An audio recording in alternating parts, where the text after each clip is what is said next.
And how are y'all doing this fine evening? Good, Vaughn. How are you doing? I'm all right. You left the beach and you're back home now, right? I'm back home. Yeah, I think the beach was just making me too disinterested.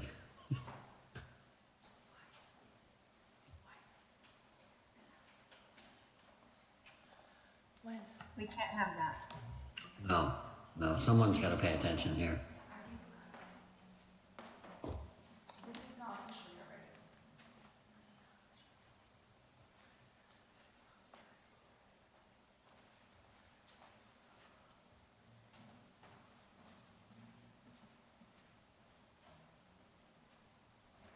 So, how's your voice, Angela?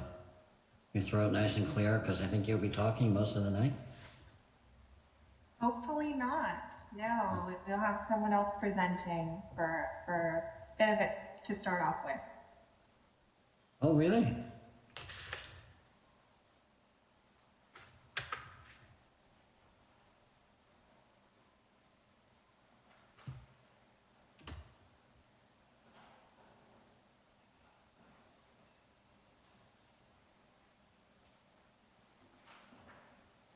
Hopefully.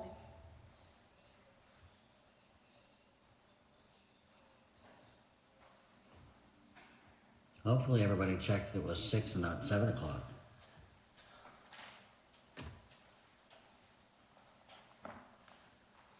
Obviously Ben got the memo.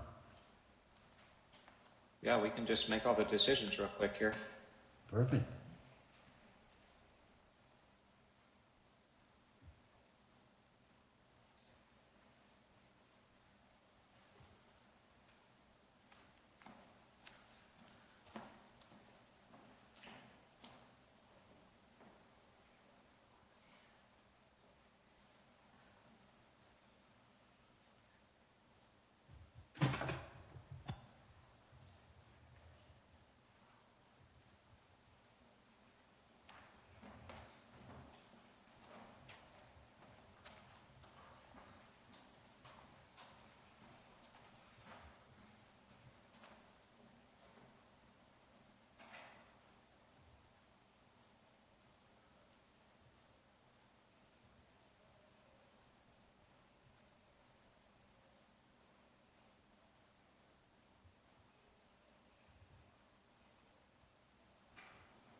Hey, Mr. Mayor. Yes, Mr. Vice Mayor. Before we start the meeting, I just wanted to let you know, I sent you an email regarding Ledge Committee this Friday. Nothing crucial, but when you get a chance, take a look at it, okay? Certainly. Yeah, I just won't be able to be there. If you're free and want to attend, that's great. I don't think there's anything crucial. If you can't, that's fine too. But just want to give you a heads up. Thank you. Thank you. I'll take a look and let you know. That's fine.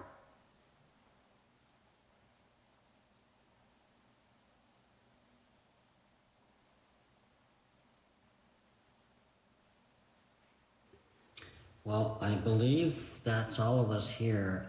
Councilmember Harvey is going to pop in later. She's unavailable right now, but she will pop in. So, with that, I will go ahead and open up the agenda for the special meeting at City of Cotati for Tuesday, May 18th, 2021 at 6 p.m. Ms. Burgess, if you could give us a roll call. Councilmember Sparks. Here. Councilmember Ford. Here. Vice Mayor Landman, Here. Mayor Moore. Here. Thank you And- very much and welcome everybody. Mr. Abid, if you would be kind enough to introduce who else we have here. Sure. So tonight with us in terms of staff, we have Angela Corder, our Director of Administrative Services. Myself, of course, City Manager. We have Craig Scott, Director of Public Works and City Engineer. And we have Michael Parrish, our Chief of Police also. And then visiting us, we have some of our consultants to help present the UAL presentation, which I'll let Angela introduce to start that item when we get to that. Thank you very much. With that, I don't see any attendees, but I will certainly open up for public comment before we get into our study session. Thank you, Mayor Moore. I do confirm that there are no attendees. Thank you very much. So with that, I will go ahead and turn it over to Ms. Corder, unless there are any other comments that the council wants to make prior to the presentation. I don't see any acknowledgements. Okay, thank you very much. Ms. Corder, it's all yours. Great, thank you, Mayor, council members, fellow staff. So we bring to you a report out on our UAL assessment and kind of a proposal on what we're analyzing as to, this was a strategic project to analyze our unfunded liability for our pension obligations. And to help us with the presentation and our consultants that's being presented is California Municipal Advisors, LLC. We have Dimitri Smenov. I'm sorry, I'm totally gonna ruin, I'm sorry about that. As well as Cameron West from Lease Leg Law Firm to help present. So Lauren, if you wouldn't mind bringing up the slides. And Dimitri, you can just let Lauren know to move ahead a slide when you want. Okay, perfect. Right, Mayor, members of the council, it's a pleasure meeting you. Tonight we're going to go through the presentation that looks at the pension liability assessment of the city of Cotati. We're going to cover a lot of material, and if you have any questions as we go along, please don't hesitate to ask, because it's a lot of material, some of it is pretty complex, so we want to make sure that as we move forward, everybody understands the concepts, and we want to make sure that we can answer all your questions. Thank you, Mr. Seminoff. I just want to remind the council that if you have any questions, feel free to go ahead and jump in. It's a little bit more informal, so there's some back and forth and not quite so formal as a council meeting. So feel free to jump in if you have any questions or concerns. Thank you, Mr. Seminoff. Thank you. Next slide, please. All right, this presentation is a product of collaboration by two firms. California Municipal Advisors LLC is an independent registered municipal advisor. We are tasked by law to be a fiduciary to our clients. And our goal, our task is to assure that the city's financial and policy interests are protected. We act as an intermediary between the financial community, the broker-dealers and placement agents, and our customers. And we manage financial transactions on behalf of our customers.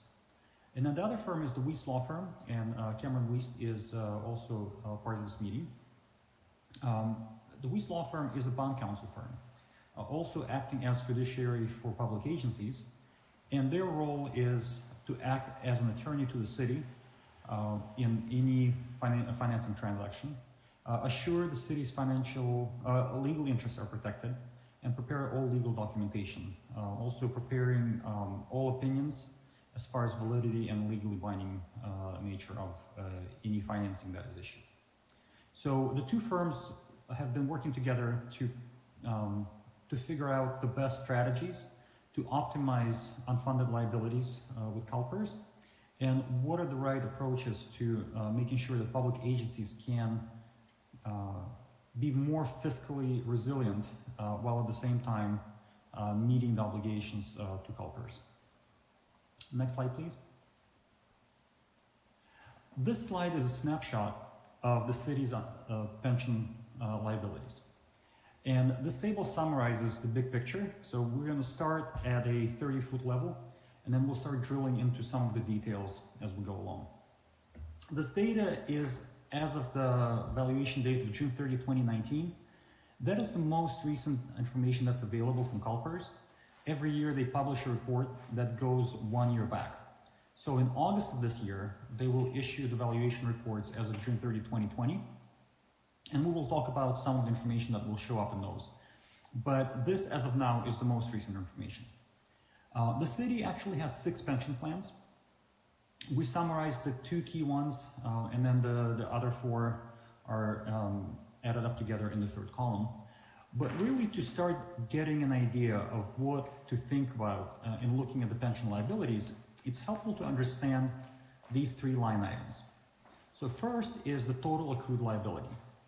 And that basically means is, as of the valuation date, in this case, as of June 30, 2019, how much money do you need to have in your pension plan in order to be able to meet the retirement obligations that you have to your current employees, to your current retirees, and to any beneficiaries.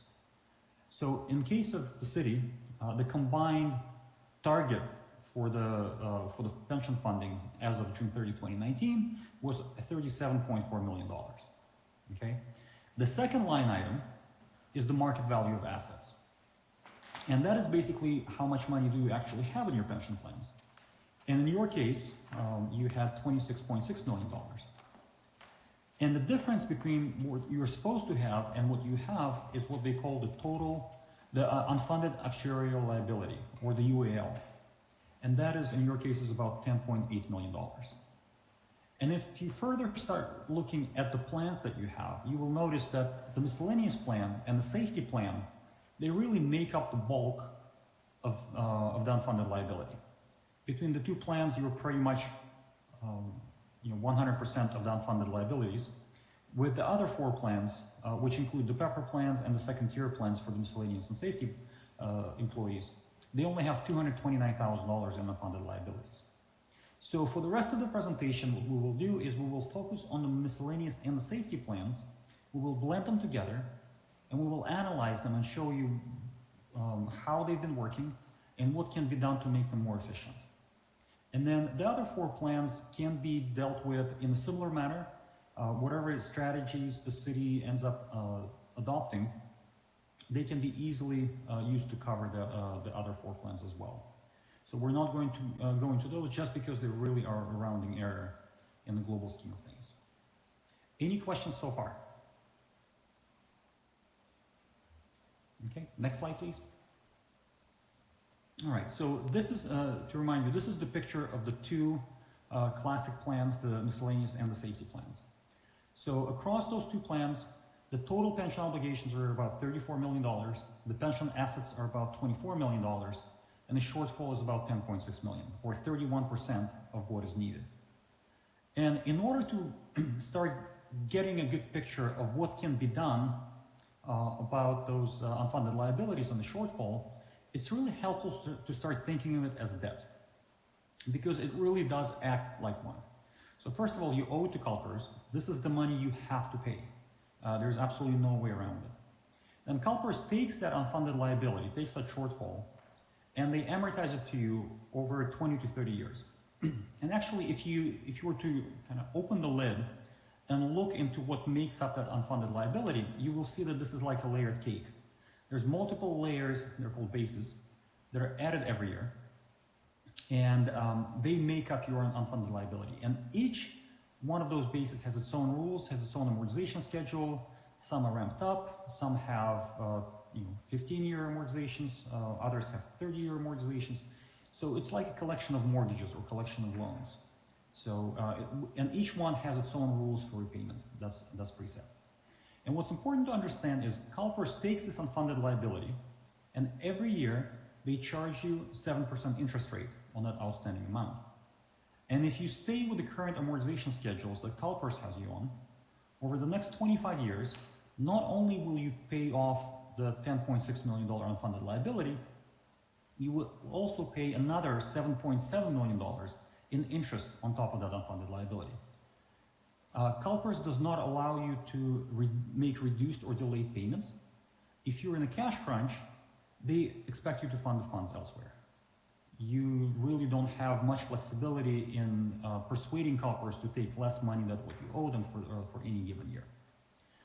And finally, at 7% interest rate, it is really the city's most expensive debt. It's pretty hard to find anybody who is paying 7% interest on any outstanding obligation other than the unfunded liability with CalPERS. The only positive setup or aspect of this debt arrangement is it's pretty flexible. At any point in time, you can make additional payments, you can pay off, refinance in whole or in part this unfunded liability. Really, CalPERS does not prohibit you from doing that. They don't charge any prepayment fees. So there is quite a bit of flexibility in how you can approach the repayment of the unfunded liabilities. Any questions? All right. Next slide, please. This graph right here is the summary of what your unfunded liabilities have been looking like for the past 9 years, going from 2011 through 2019. The red graphs, or the red bars, are the miscellaneous unfunded liabilities, and the blue bars are the safety plan unfunded liabilities.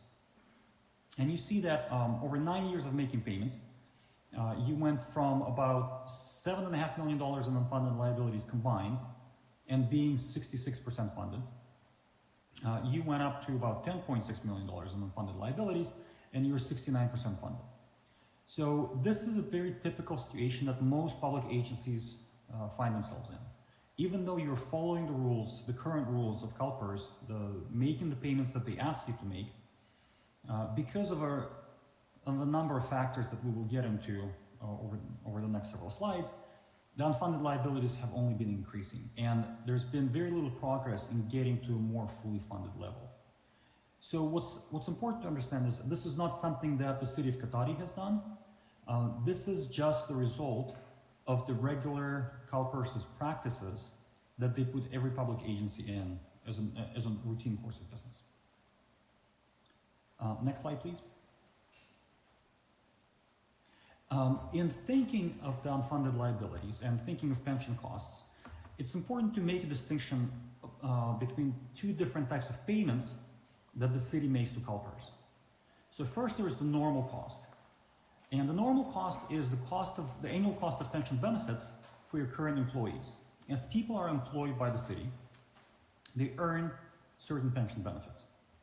And as a part of the arrangement with CalPERS and a part of your arrangement with your employees, you make ongoing monthly payments to CalPERS. Some of it comes from employees' paychecks and some of it comes from the city's budget.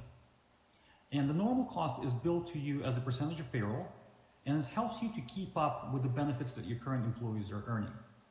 And really, to manage the normal cost, the only way to do it is understanding the drivers for pension costs, and making sure the decisions that you make in terms of your labor force, they take the pension costs into consideration. So it is very important. It's an ongoing cost. It changes, it's a direct function of your payroll. So as your payroll goes up, your normal cost goes up as well. So that's just very straightforward.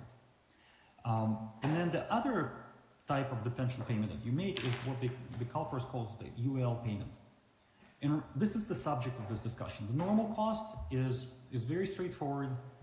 It's tied to your payroll, and that's how you manage it.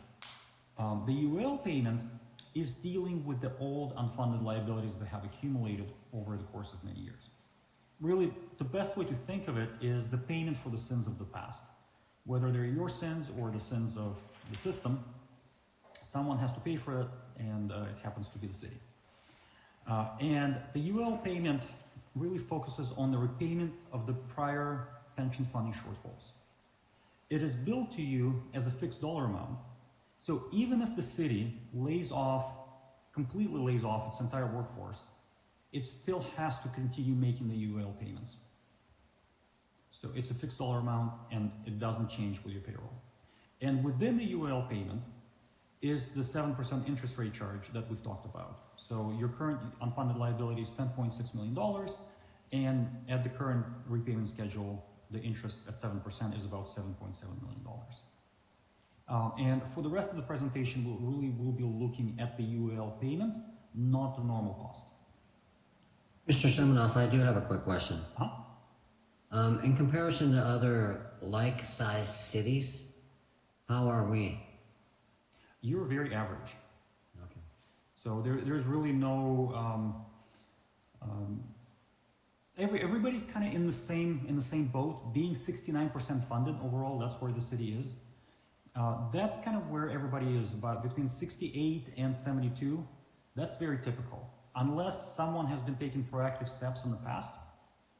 And if they've only followed CalPERS's instructions and kept up with the CalPERS's payments, that's where everybody is. Thank you. I like to think we're a little bit above average, but I guess we'll take average on this one. We'll help you get there. Next slide, please. So to understand what has happened and why the agencies are in the situation that they are, it's helpful to understand the CalPERS's history. Believe it or not, way back when in 1999, CalPERS was very sufficiently funded. In fact, they had more money than necessary to cover all the pension costs that have been accrued. They were at 128% funded, and that is what's called the superfunded status. So they had more money than necessary. So there was a great idea at the state level to take all this extra cash and increase the retirement benefits for people retroactively. In 2000, two bills were passed, SB 400 and AB 616, which retroactively increased pension benefits. And to give you an idea of the magnitude of that increase, before the change, an average peace officer in the state was retiring at about $65,000 a year, and after the change, that amount went up to $97,000. So it was a very substantial increase in pension benefits. And as soon as those pension benefits were adjusted, the economy went into the dot-com bubble burst, and CalPERS had 2 years of drawdowns in 2001 and 2002. As a result of the two combined actions, the increased benefits and the losses in the investment portfolio, the pension plan lost its superfunded status. By 2007, they actually got back to 100%, actually 101% funded level. But then as soon as they got there, the Great Recession hit. 2009 was a really brutal year, essentially a 35% drawdown or shortfall to the pension plan. It's the combination of the investment losses and the discount rate that wasn't earned within the plan. And CalPERS emerged out of the Great Recession only 61% funded. So literally from 128% funded to 61% funded in 10 years. It was a very, very rough decade for CalPERS. In 2012, in an effort to get the situation under control, the PEPRA was passed, reducing pension benefits, but only for new employees. So the old employees that joined the system prior to 2012 are still covered by the old formulas. And as of the most recent fiscal year results, 2020, CalPERS was only 71% funded. So not a whole lot of progress was made in the last decade since the Great Recession to restore the funding level. Next slide, please. And looking at where we're at and what are the factors contributing to the low funding level, there's several things that it would be helpful to understand. So as I mentioned before, the enhanced pension benefits, they were not fully paid for, and some of the payments that are made in unfunded liability payment are still dealing with the enhanced pension benefits impact from 2000. So that's one aspect. Then the second aspect is, if you think about how pension mathematics works, it's really a pretty complicated formula. It takes into consideration a lot of variables.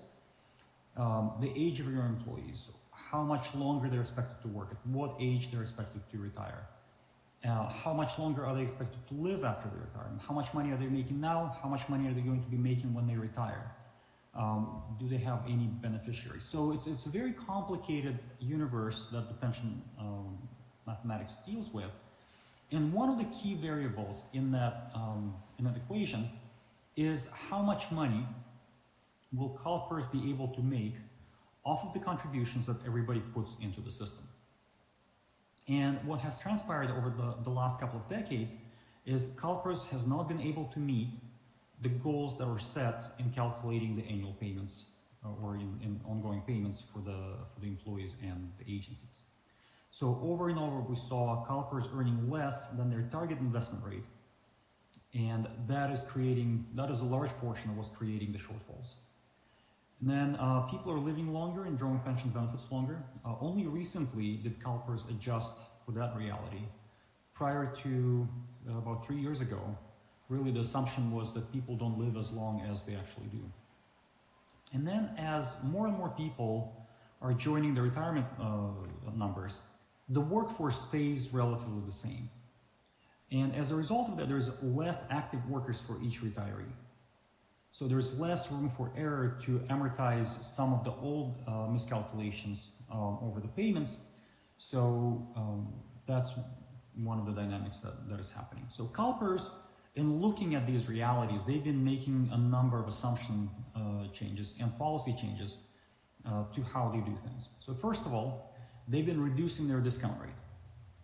And the discount rate is really the simplest way to describe it is the minimum rate of return that CalPERS has to earn in order for your contributions to be adequate to meet the retirement benefits that your employees are earning.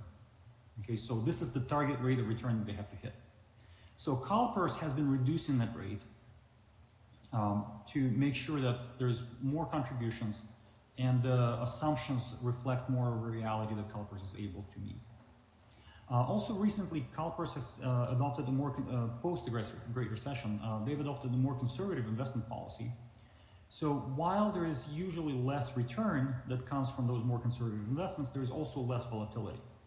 So the hope of that action was to make sure that the likes of the Great Recession are not repeated. But at the same time, there is a possibility that over long term, we will see a lower level of investment returns. There's simply not enough evidence to say how well the more conservative investment policy has worked yet, just because it's very recent and it's still being implemented. So then also CalPERS changed their actuarial amortization policies. It used to be that they would give you up to 30 years to amortize certain shortfalls. Now that has been reduced to 20 years. So for most things, you only have 20 years to pay them back. As a result of that, people are getting to the higher funded levels faster, but at the same time, their pension costs, the annual pension costs are going up. And finally, CalPERS has adopted the new mortality rates, and that has created additional payment contributions requirement for all the participating agencies. And then finally, and I'm not sure to what extent it may or may not apply to the city, CalPERS's formulas assume annual salary increases of about 2.75%. So any agency that is routinely increasing their payroll at a faster rate is automatically increasing their unfunded liabilities. So that was a lot of information. Any questions?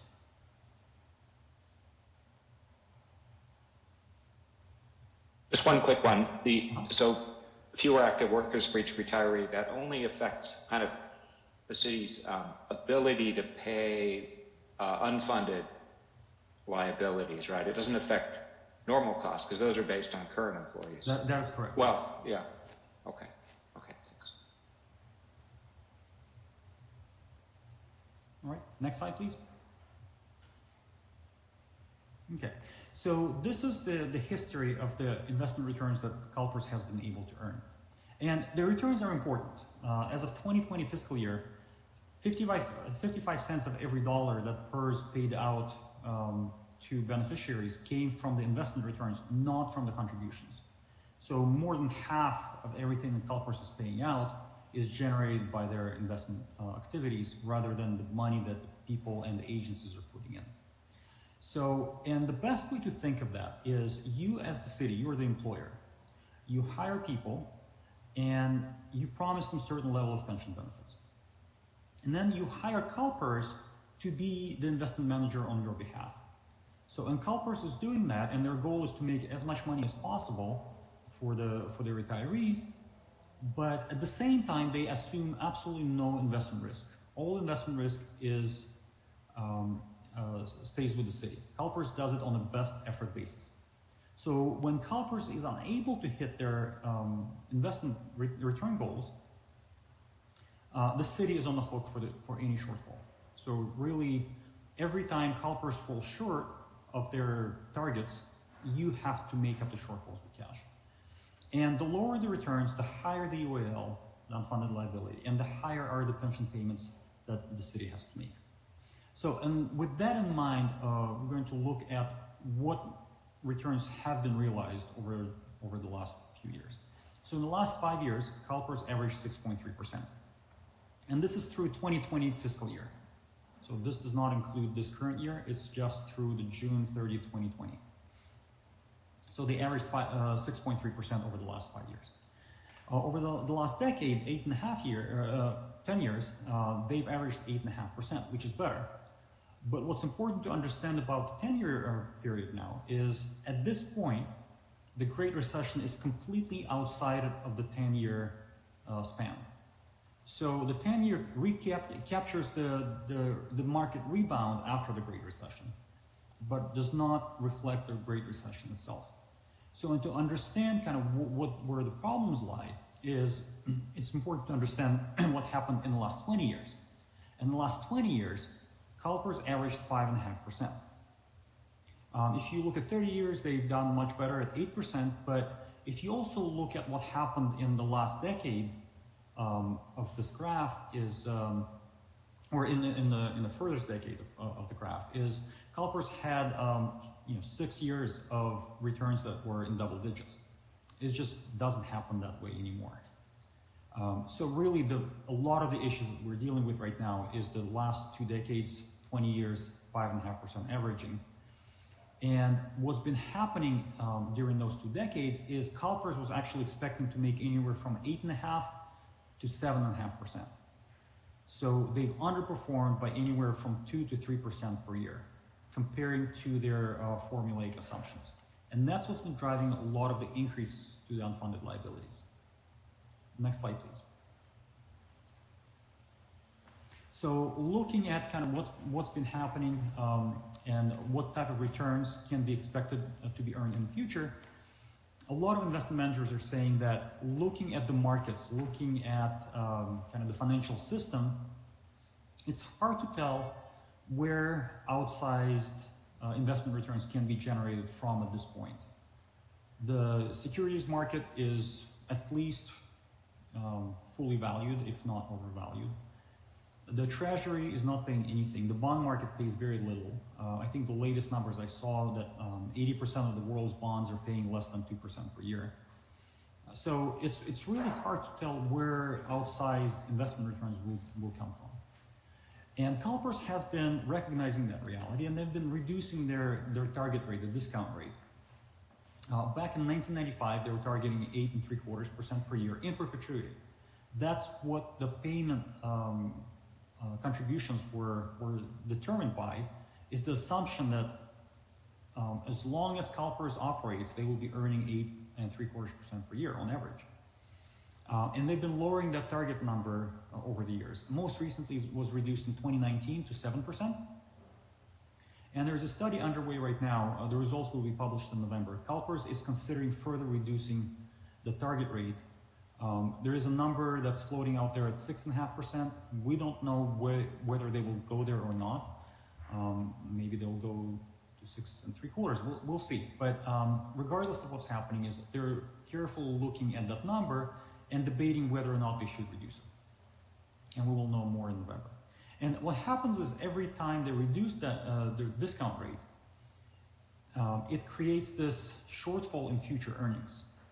So it's all this money that now CalPERS assumes that they will not be able to get going forward. And that creates another layer, another slice to the unfunded liability that the city will have to make up with cash.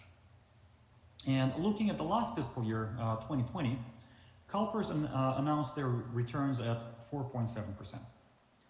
They will formally finalize them in August of this year, and will announce the impacts of that. But what's important to understand is even though 2020 was a very challenging year by any stretch of imagination, and what's important to understand is even though CalPERS didn't lose any money, they've actually made 4.7%. The threshold that they have to clear in order to just stay level is 7%. So anytime they earn less than 7%, which is their current discount rate, it's a shortfall to all the agencies that are participating in the system, leading to the increase of the unfunded liabilities. So in case of 4.7%, it's a 2.3% funding shortfall. And when August comes and CalPERS publishes their updated valuation reports as of 2020 fiscal year, they will add another $546,000 to the City of Cotati unfunded liabilities for the miscellaneous and safety plans. So that's the importance of the earnings, the discount rate, and how all those things interact together. Any questions so far? The year is a June 30th year, the 4.7%? Yeah, June 30th, yeah. Now, 2021 is looking much better. The last few days have been pretty volatile. We'll see how that impacts CalPERS. They really don't like to publish any interim numbers. Last thing I heard is kind of the more confirmed number as of December 31st was about 12% for CalPERS.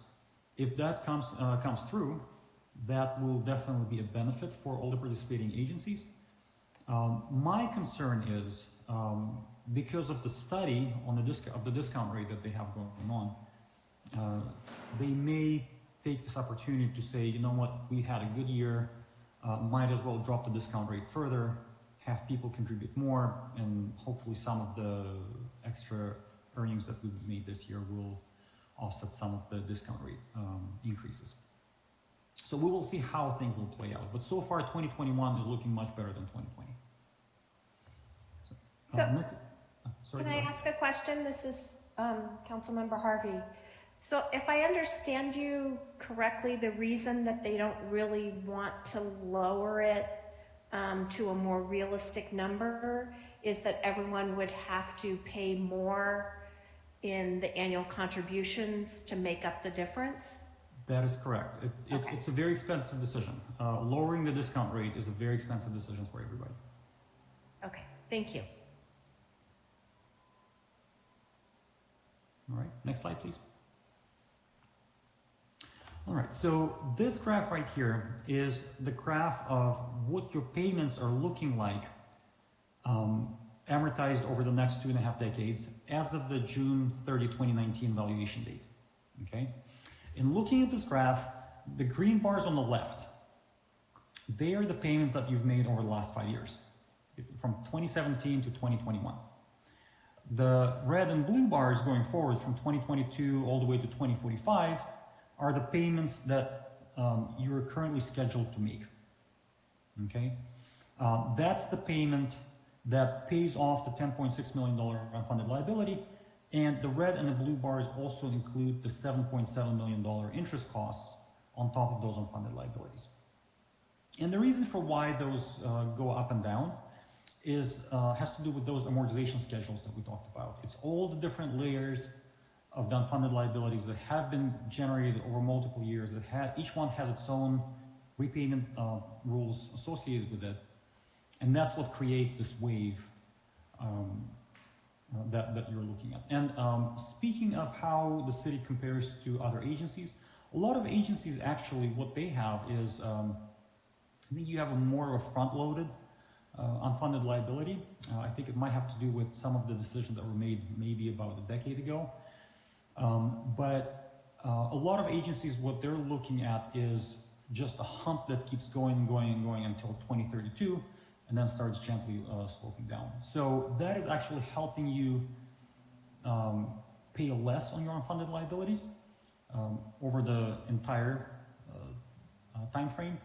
Because what we normally see is an agency would have the interest cost that is very similar to the unfunded liability amount. So for about $10 million in unfunded liability, you would expect to see $9 million in interest costs.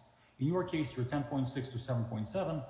So you're paying slightly less in interest, but you're paying earlier. So, but that's kind of that's the shape that you're looking at right now. Unless you do something, this is what your payments will look like over the next several years. So from 2022 to 2025, they will kind of keep going up until they hit about $1,140,000. Then a major base will be paid off, and they will drop to about $930,000, and then gently increase to $1,090,000, and then after by 2032, and then they will start sloping down.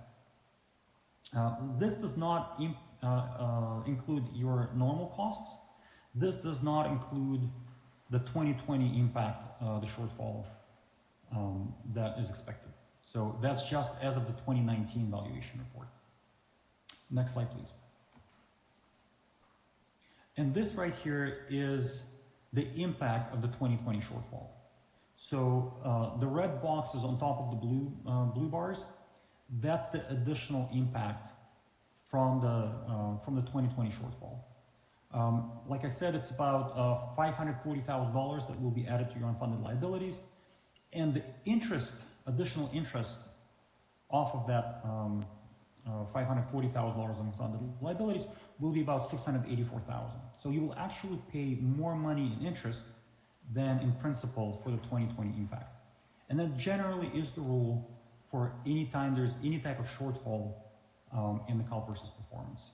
It's more expensive to pay it off over time with interest than the actual increase itself. So in your case, by 2025, your payments will be $1,177,000, and then by 2032, $1,156,000. So about $65,000 per year once the ramp-up period is over and you start making the regular payment amounts. Can I jump in with a question real quick? If in the event that CalPERS beats their 7% targets, like you said, if it comes in 12% or something like that this year, I'm assuming that our unfunded liability goes down, correct? Right. So go ahead. If we were to totally refund our unfunded liability and then CalPERS subsequently beat their target, what would happen? Would we get a refund from them? No. So first of all, before we get there, I would like to point out what happens once a new base is added. So the red boxes, the bright red boxes, they're the bases that were added because of the 2020 results. And so the 2020 fiscal year is the fourth green bar from the left. And you notice that the very first payment that is due on the 2020 shortfall is actually not until 2023. Okay, so it's 3 years before you start making any payments. And the first payment is only 20% of your regular payment. Then the second payment in 2024 will be 40% of your regular payment. In 25, 60%, 26, 80%, and 2027 is the first year that you will actually make the first full payment on the 2020 shortfall deficit that you have to make up. Okay, and what's happening there is, and we've gone through that with the staff, is because there's still no payments for the first several years, or the payments are smaller, you're in this scenario where you actually have negative amortization, because just because you're not making payments or you're not required to make payments, the 7% interest is still being accrued. So it's just like the mortgages in 2007, when people were making smaller payments or were making deferred payments, the interest was still accruing. So the same thing is happening here. So what will happen when the 2021 results are announced, you will not see any positive impact from that on your payments until 2024 fiscal year. So it's delayed by several years. And now getting to your question, what happens if they make money and you fully refund the unfunded liability? And that's what's important to understand, is how the whole thing works. It's any type of new base, whether it's an increase or a decrease to your unfunded liability follows the same pattern.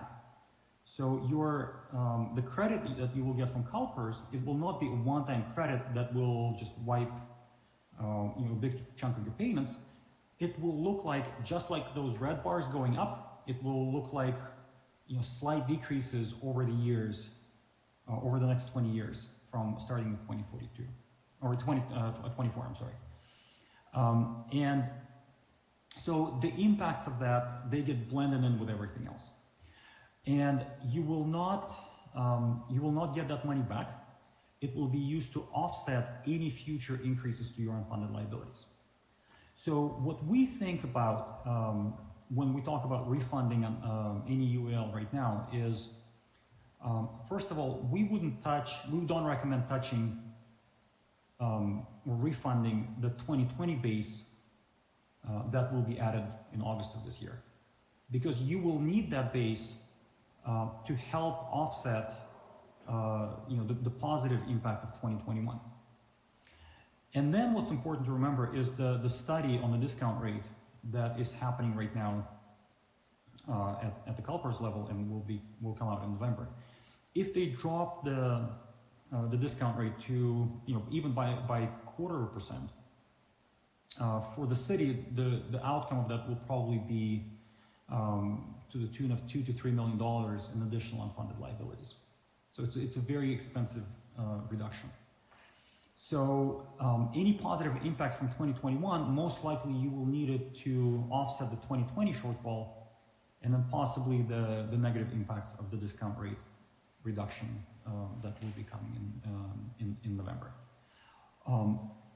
But at the same time, let's say CalPERS decides not to do anything with the discount rate, leave it as is, and you only have the positive income or positive impact from 2021, it will sit as a credit in your CalPERS account, and you will be considered overfunded, and that credit will be available to you to offset any future shortfalls that CalPERS may have, but you will not get that money back. Can I ask a quick follow-up on that? Just before we go there, Laura, okay. Did that answer your question? Yes, it did. And would we accrue interest on the overfunding amount that we had? Yes, you will. Yes, okay. you will. Thank you. Councilmember Ford? That was my question. Thank you. Okay. All right. Can I ask another question on that? Yep. So am I correct that this is really just a point in time? As you pointed out, that 2020 won't show up for a few years. If, let's say, everything crashes again next year, like we had in 2008, this will all totally change based upon major losses, correct? Correct. But what's important to remember is think of it as a layered cake. So just like that, those red boxes were added on top. Mm-hmm. So any increase or decrease to your unfunded liabilities happens off the top. So the curve, the red and the blue curve, they stay unchanged. But whenever there's a shortfall, they just add a layer, just like the red boxes are added on top. And if there is an earning that is outside of this, greater than the discount rate, they will shave off the top. Okay. So it's all happening on the margin. That's why whenever you take any action to address your existing unfunded liabilities, you are working by with modifying this, red and blue curve, and everything will be added on top of that or off of the top of that. So you're basically, if I understand you correctly, what you're doing by doing that is changing the shape of the curve. Exactly. Okay. Exactly. Yep.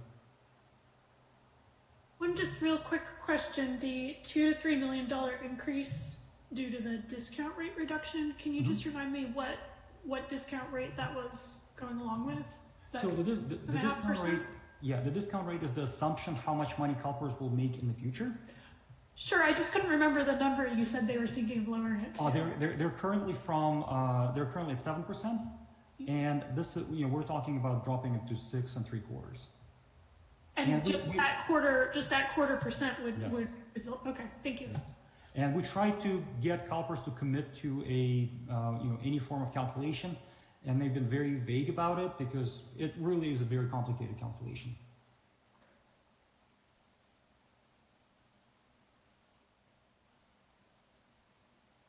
Any other questions? I would just, Dimitri, I would just say, Laura, to your question, well, as Dimitri said, it's a very expensive proposition to drop the discount rate. And as you can imagine, all the public agencies that are members of CalPERS are, very concerned about drops in discount rates because it creates this additional cost. So I don't know, Dimitri, if you've heard anything more definitive, but I think it's, it's 50-50 whether they do anything about it or leave it at 7%, if they drop it or leave it at 7%. I would put the drop probability to 90%. It's just the question is, will they drop it to 6.5 or 6 3/4? I think that's every actuary we've talked to, they're saying that there is a very high probability that they will actually drop the discount rate. They don't know how much they will, but it is exactly what you were describing. It's a very political decision because when they drop the discount rate, it has very severe impacts on everybody's budgets. So there's a lot of pressure on them to keep the discount rate as high as possible, kind of pushing essentially kicking the can down the road and delaying the tough decisions. But really, some of those decisions based on the history probably need to be made. And even with how they phase in the payments, over 5 years, they wait 2 years and then they phase them over 5 years. Because they still charge you 7% interest because they expect the money to be in the account to be earning returns. All of that while providing some cash flow relief to the agencies, it creates very significant long-term costs for everybody. So it may be saving you some money in the annual payments for the first several years, but then the interest component, how it's amortized and how it's accrued to you, really is pretty substantial. Like I said, whenever a new base is added, off of $500, I believe $40,000 in additional principal amount, the interest cost of that will be $684,000. So it's a very significant. You'll pay more in interest than in principal. All right, next slide, please. All right, so thinking of what can be done with this, how can the unfunded liabilities be managed? And what's important in this case is really not just to focus on the unfunded liability, but to look at the big picture. And your strategy must incorporate your reserves, your capital project needs, your cash flow constraints, policy objectives. Really, you want to look at a very comprehensive picture to come up with the solutions that create the most advantageous impacts for you. And to help you frame the discussion, there's really two types of, or two extremes, right, in how agencies are looking at this. So there is a typical agency that really for them, the cash flow management is more important than kind of the overall picture. Because some agencies, they're looking at the curve and they're saying, we've just absorbed a doubling of our pension costs in the last 5 years. We can't afford to see them double again in the next decade. So really for those people, what they're looking for is take the top of the curve, shave it off, stretch the payments out longer, or make them more uniform at a lower level, and at the same time, do something about the 7% interest rate that CalPERS is charging them. Okay, so this is the cash flow management, where you really are trying to manage the curve and solve your cash flow crunch over the next decade. That's a lot of agencies that find themselves in that situation. And then there's the lucky few that are on the other end of the spectrum. They have very robust reserves. They have great flexibility in revenues. They can throw a lot of money towards their UAL. And for them, the goal is to eliminate as much of the interest component as possible. So really their goal is to prepay or accelerate the UL payments as much as they can to eliminate as much of the interest costs as possible. So the reality is any agency that starts doing something about their unfunded liabilities, they will end up somewhere on the spectrum between those two extremes. But that's what's important to remember, is on the one end, you can really target at making as much as possible in additional payments up front to eliminate as much of the interest as you can, while on the other end of the spectrum, you're looking at to manage the curve and solve for your cash flows over the next several years and manage your CalPERS payments in that context. All right, next slide, please. So working with staff, we looked at a whole number of different strategies and scenarios that are available, and really found that there's four scenarios that potentially can work for the city. And obviously, before we go into those, there is always the status quo. And one of the things that is very important to keep in mind about the unfunded liability payments is that CalPERS gives you two options. You can either make the monthly payment or you can make the annual payment in July, sort of upfront at the beginning of the fiscal year. And that's what the city has been doing, making the early payment in July of every year. And the reason why it's important is because whenever that happens, CalPERS gives you a 3.326 discount off of your monthly payment amount. So, and if they continue to give that discount and the city continues to make those annual prepayments over the next 25 years, the city will be able to save about $600,000 in interest costs that CalPERS is charging. So that $7.7 million will actually be $7.1 million. So it's free money on the table. The city's been taking advantage of that, and that is great because we routinely run into agencies that make monthly payments, and that just makes the whole thing even more difficult. So the city's already on a good track, making the right decisions. And then we looked at four other things that are possible in the current environment, or at least these four strategies are the starting point. We've modeled them. We've written a little report that hopefully you've had a chance to take a look at and found useful.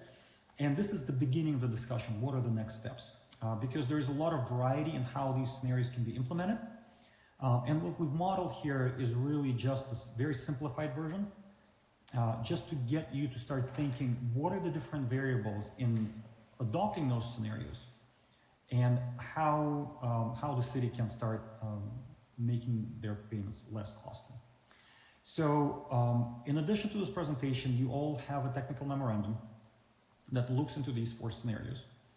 And what's going to happen here is we will go into much more details in scenarios A and B, and they have to do with the refunding because they're much more complicated to understand. The technical memorandum also covers scenarios C and D. C is what they call the Fresh Start, which is an internal program of CalPERS where they allow you to shorten the repayment of your unfunded liability, essentially internal refunding of the unfunded liability over a shorter period of time. It generates some savings, but what's important to understand about Fresh Start is you still are paying the 7% interest rate. And your payments tend to be pretty high. And what we always tell everybody is if a Fresh Start is better than doing nothing. So if you're not going to decide to go with the strategies that are modeled after scenarios A and B, you definitely should give a good look to scenario C, the Fresh Start. However, once you put yourself into a Fresh Start with CalPERS, you cannot go back. The equivalent of that would be refunding your 30-year mortgage with a 15-year mortgage. In case you're in a cash crunch, you can't go back to the old 30-year mortgage payment. You have to keep making new payments. So if the Fresh Start is something you are tempted to consider, we suggest doing it informally. You can always make the payment that CalPERS shows you in the alternative schedule. They actually provide it to you in every actual report without formally committing to make those payments every year. Because remember, it's a very flexible arrangement. CalPERS will take extra money at any point in time. There's absolutely no penalty with that. So you can essentially replicate the fresh start without losing the flexibility that comes with keeping things as they are. So that's a couple of words on fresh start. We're not going to go much further into this. In the memorandum, we looked at it. It's not nearly as efficient and it's pretty, from the cash flow, annual cash flow standpoint, it's pretty expensive for the city. But in case you are interested, there's much more detail in the technical memorandum. And then scenario D is making an additional discretionary contribution of $1 million. And we looked at two different scenarios for that, is that are really inspired, modeled after the two extremes that we talked about. On the one hand, applying the $1 million to eliminate as much of the payments in the early years as possible versus generating the maximum amount of interest savings over the next 25 years. Those are the two scenarios that were analyzed for the $1 million contribution. And you see that you really get a big trade-off in terms of eliminating the interest cost if you only apply it to the earliest payments. It's way less efficient in the global scheme of things if you use the $1 million to pay off the near-term portions of the UAL. So we're not going to go much further into C and D, but instead we will look at scenarios A and B. And scenario A is what they call the pension obligation bonds. And there's a lot of talk about pension obligation bonds, and the memorandum also covers that extensively. But basically, the easiest way to think of them is it's like refinancing your mortgage or rolling over your credit card balances to another credit card balance with a lower interest rate. Really, that's the approach in pension obligation bonds. They're usually done, or not usually, they're done at taxable interest rates. The current tax code does not allow you to do tax-exempt borrowings for pension refundings. So the interest rates are slightly higher. So that's the scenario A, refunding UAL with pension obligation bonds. And scenario B is really when we put our thinking hats on, and really with a lot of feedback from Angela and Damien on what is the overall picture that the city finds itself in. And we saw there was a really good opportunity to get a little bit more creative, because over the next several years, the city will be putting a lot of money into the streets, and that money is currently scheduled to come from reserves and surpluses in the budget. And what we thought about is, so what if the city uses those reserves and surpluses to pay down the UAL, and instead of using the cash to pay the streets, pay down the UAL and finance the street projects with tax-exempt interest debt. Because remember, pension obligation bonds, they're done at taxable interest rates that are higher than tax-exempt interest rates. So we looked at, let's finance the street projects, or let's assume we finance the street projects, or some of them. Use the reserves and general fund surpluses that were released because of that to pay down the UAL, and then take out the remaining UAL with pension obligation bonds. And the technical memorandum goes into more details on how we structured that approach. It really, we didn't go fully aggressive and trying to squeeze everything we could out of it, but we just showed you what is possible. So with that, next slide, please. So this is the pension obligation bonds. And the graph on the left, the vertical blue bars, is exactly the same curve that we saw several slides ago. Those are your payments over the next 25 years to amortize your $10.6 million unfunded liability of the miscellaneous and the safety plans. Okay, so that's the curve, the vertical blue bars. And then the colored lines, red, green, and blue, they're the lines that show the repayment of that unfunded liability if it was refinanced with pension obligation bonds. And we modeled three scenarios. 15 years is the red line, 20 years is the green line, and 25 years is the blue line, right? So essentially, as Councilwoman Harvey pointed out, modifying the curve. So that's what we're doing. The vertical blue bars will be replaced with a colored line. And in this calculation, we assumed very conservative interest rates. We're assuming 4.25% for 15 years, 4.5% for 20 years, 4.75% for 25 years. The current rates are significantly lower than that. We're seeing something, 15, 20-year money being in the mid threes right now. So this is very, very conservative. Kind of trying to, really not overpromise and hopefully at some point overdeliver. So, quick question: are these cash flow savings assuming?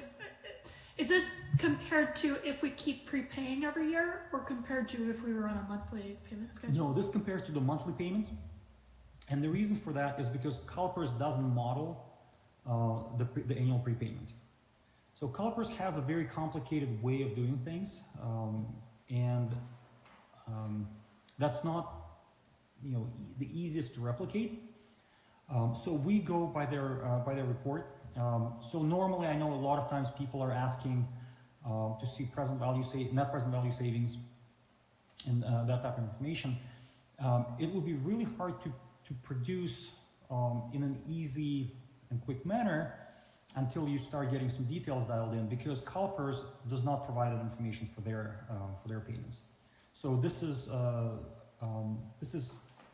unmodified current dollar savings amounts that we're dealing with, and it doesn't assume the monthly payments of CalPERS. So to get to, if you want to compare it to the annual prepayment, you can take the total cash flow savings from the stable and deduct 600,000 out of it, and that would be the net impact.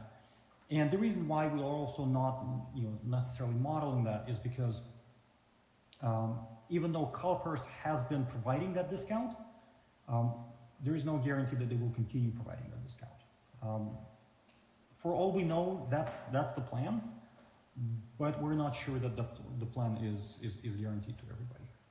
Okay, so but replacing the current curve with a 15-year refunding, it keeps your payments pretty similar to where they would be normally, under CalPERS, but it really eliminates pretty much everything on the back end after the 15 years. So you're essentially paying off the unfunded liability in 15 years, and you're saving $3.6 million under very conservative assumptions. And this assumes 100% refunding, and we can look into, as part of the next steps of the analysis, we can look into, well, what happens if, for example, a lot of actuaries saying, you should target being 93 to 95% funded in your pension plan. So what if we refund only 95% or 93% of the unfunded liability? So all that can be dialed in. Right now, this is just to illustrate what happens at different terms of refunding. So with a 15-year refunding, your savings are about $3.6 million. 20-year refunding, you're looking at about $1.9 million in savings. And the 25-year refunding is essentially break even. It costs you only about $149,000 more under these assumptions, but it's over 25 years. So I would say, $149,000 in the global scheme of things is a rounding error. It's essentially break even. And what's important or helpful to think of is whenever you see blue lines above the colored line, that's where you have annual cash flow savings comparing to CalPERS.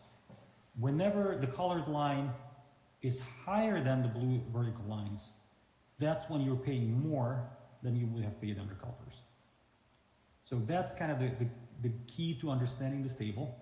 And if you could please go to the next slide. So here the graph is absolutely the same. Nothing has changed on the graph, but instead in the table what we're showing is what happens in years 1 through 10, then years 11 through 15, and then years 16 through 25. Okay, so under the 15-year scenario, you're saving quite a bit of money, not a whole lot, but about $400,000 in the first 10 years, another $400,000 in the following 15 years, and then in the back end, because at that point you've completely eliminated all the payments to CalPERS, that's where the bulk of your savings is coming from, $2.7 million, really coming in years 16 through 25. On the other hand of the spectrum is the 25-year refunding strategy, the blue line, right? So in the first 10 years, your cash flow savings are almost $3 million, $2.8 million. Then in years 11 through 15, you're saving another $1.6 million. But then on the back end, once the blue line gets over the vertical blue lines, you're giving all of those savings back. So it's the timing. The difference with this strategy is with the 15 years, you're not only benefiting from lower interest rates, but you're also benefiting from the less amount of time that your debt is outstanding, but you have to wait longer for your savings, or for the bulk of your savings, where with a longer term refunding, you're creating a lot of cash flow savings in the first 15 years, but then because you've pushed your payments out so much further, you're giving all those savings back. All right, any questions?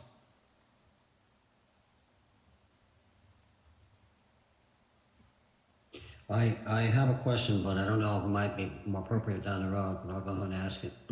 If you were to look at C, the 25-year, and that greater bulk of savings in the first few years, could you take that savings down the road and apply that? What you can do with those savings, and really that's where kind of more strategies are coming into play. What we've actually advised a lot of people that we talk to on this is don't necessarily treat these savings, the cash flow savings, as a jackpot. I mean, you can use the savings for anything and everything. You can build up reserves. You can hire more people. You can do a lot of things with those savings. But what we believe is the prudent thing to do is take at least some of that money, set it aside, because at some point you will need that money to address future unfunded liability increases. So what we've also seen some agencies do is they've taken, and that strategy really works when you don't, instead of issuing municipal bonds, you get a bank loan. We've had a couple of fire districts that really like the idea of getting the flexibility and the lower required payment of a longer term. In their case, it was 20 years. But then getting the flexibility to make additional payments early on without any prepayment penalties, and really get the flexibility of a 20-year amortization schedule, but get the ability to make the 15-year payments. And kind of get the best of both worlds. So that's the approach to savings. Thank you. All right, so that was pension obligation bonds. So next slide, please. Okay, so as I mentioned before, scenario B is the comprehensive strategy. And what was done here is a set of several assumptions. So we assume that the street improvements that you have currently scheduled to make in the next fiscal year, 2021-2022 fiscal year, instead of paying cash for those improvements, which currently you expect to pay from your reserves and from the general fund and the special tax revenues, instead of using cash to pay for the street improvements, instead you finance the street improvements with tax-exempt debt. You take the money that's freed up, the reserves and the general fund surpluses, and you use them to pay off the safety plan UL. And the reason why we use the safety plan is because your street improvements over the next year, they pretty much add up to the amount that you have outstanding on your safety plan unfunded liability. So it was an easy match to make. And then we assume that you also refund the miscellaneous plan UL with taxable pension obligation bonds at a slightly higher interest rate. Okay, so you can, this is a very beginning point of the analysis, and a lot of variations can be made with it. So you can generate additional efficiency through financing street projects beyond 2021, 22 fiscal year, and paying down more of the UL with general fund surpluses. But there's more complexity, and there's some risks due to timing and interest rate scenarios. So it's much more complex, but if you're diligent and careful in execution, you can get even better results by being even more careful with how you execute the strategy. This is kind of the easier, the simpler route to go, and it can definitely be improved on. So that's the overview of what's going to happen. Yes. So if I understand you correctly, this example just shows 1 year, but since we have a 5-year plan, we could finance the 5-year plan and that is correct. Get the tax exempt and get more of the street done, financed with tax free, and free up the money to pay down more of these unfunded liabilities. Correct. But like I said, there will be some balancing necessary to make sure that the timing of everything works together. So, and it's a strategy that will have to be really carefully executed. Can I ask a question before we move off this slide as well? Yes. There's no reason why a source of funds on our end has to be matched with a particular pool like you're proposing, a particular pool of UAL like you're proposing here, right? The freed up reserves with the safety plan UAL. I mean, it's all just dollar amounts, right? Well, not exactly. You have to be careful, especially when it comes to enterprise funds. Yes, I understand there are certain funds we can't use on our ends. I'm just talking about you're proposing here we use reserves and general fund surpluses to pay off the safety plan UAL. There's no particular reason the safety plan UAL has to be paid off from one tranche of funds. It's just a name for a certain dollar amount, right? Right. There's a way to do this so where everything works perfectly, and that's where Weiss Law Firm, a bond counsel and attorney would make sure that everything's documented properly. You would have to be careful in documenting all those things, and maybe some interfund agreements be necessary to make sure that there's no challenges to this. But in reality, if you approach it the right way, then this strategy is very easily workable. And yeah, but I think as I understood the scenario, it just so happened that the street funding for the year was about the same amount as the unfunded liability of the safety plan. I think maybe, Ben, what you're suggesting is you could easily apply that same amount to the miscellaneous unfunded liability also, or some combination of the two. Right. I think it was just a convenient modeling scenario. Right. Okay. Yeah, and things can be mixed and matched easily. It just happened that this is the most easiest way of modeling it. At this point in time, and in reality, if you approach it as a big picture, in reality, what we can do is we can slice off, split the general fund reserves and surpluses between the two UALs, and then refund the two UALs with pension obligation bonds. There's a lot of kind of moving pieces. Okay. Thanks. Can go into this. Yep. Next slide, please. I have a question. Sorry. So when you say that we have to execute this very carefully, what are some of the potential challenges and pitfalls that you see with this that we have to be careful about? So if we start getting into the street projects that are beyond 2022, a lot of thought will have to be given, to the timing of making the payments to the UAL, because the longer things take, you start getting exposed to the interest rate risks. What if the rates start going up? Or, what if something doesn't exactly fit into the initially assumed schedule?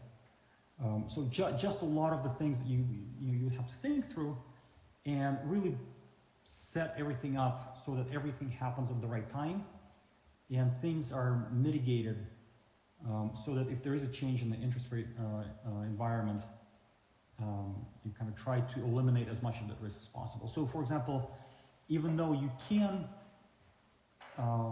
eventually pay off the entire UAL with the reserves and surpluses by financing the street projects, probably what you may want to look into is actually refunding whatever cannot be refunded immediately in the first year with a bank loan that gives you a lot of prepayment flexibility, that gives you the locked interest rate that doesn't expose you to the interest rate risk. So some of those things would have to be thought through and set up to make sure that by extending this over several years, you don't run into unexpected issues. And what sorts of bank loan interest rates are you seeing right now compared to the pension obligation bonds? We're seeing mid-threes. And if you get a short-term bank loan, a line of credit, for example, you're probably looking at something sub-twos, maybe even 1.5, depending on how long the rate's for. Yeah, and I think, when we stretch it out over a couple or more than a couple fiscal years in terms of making cash payments towards a UAL, if we're doing it year to year with just reserve with whatever surplus is available, or we plan it out, there's always that risk, of course, of just having the discipline to do it each year, and not get sidetracked with some other use of that money and not follow through,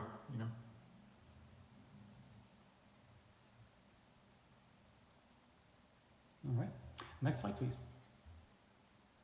So the graph is very similar.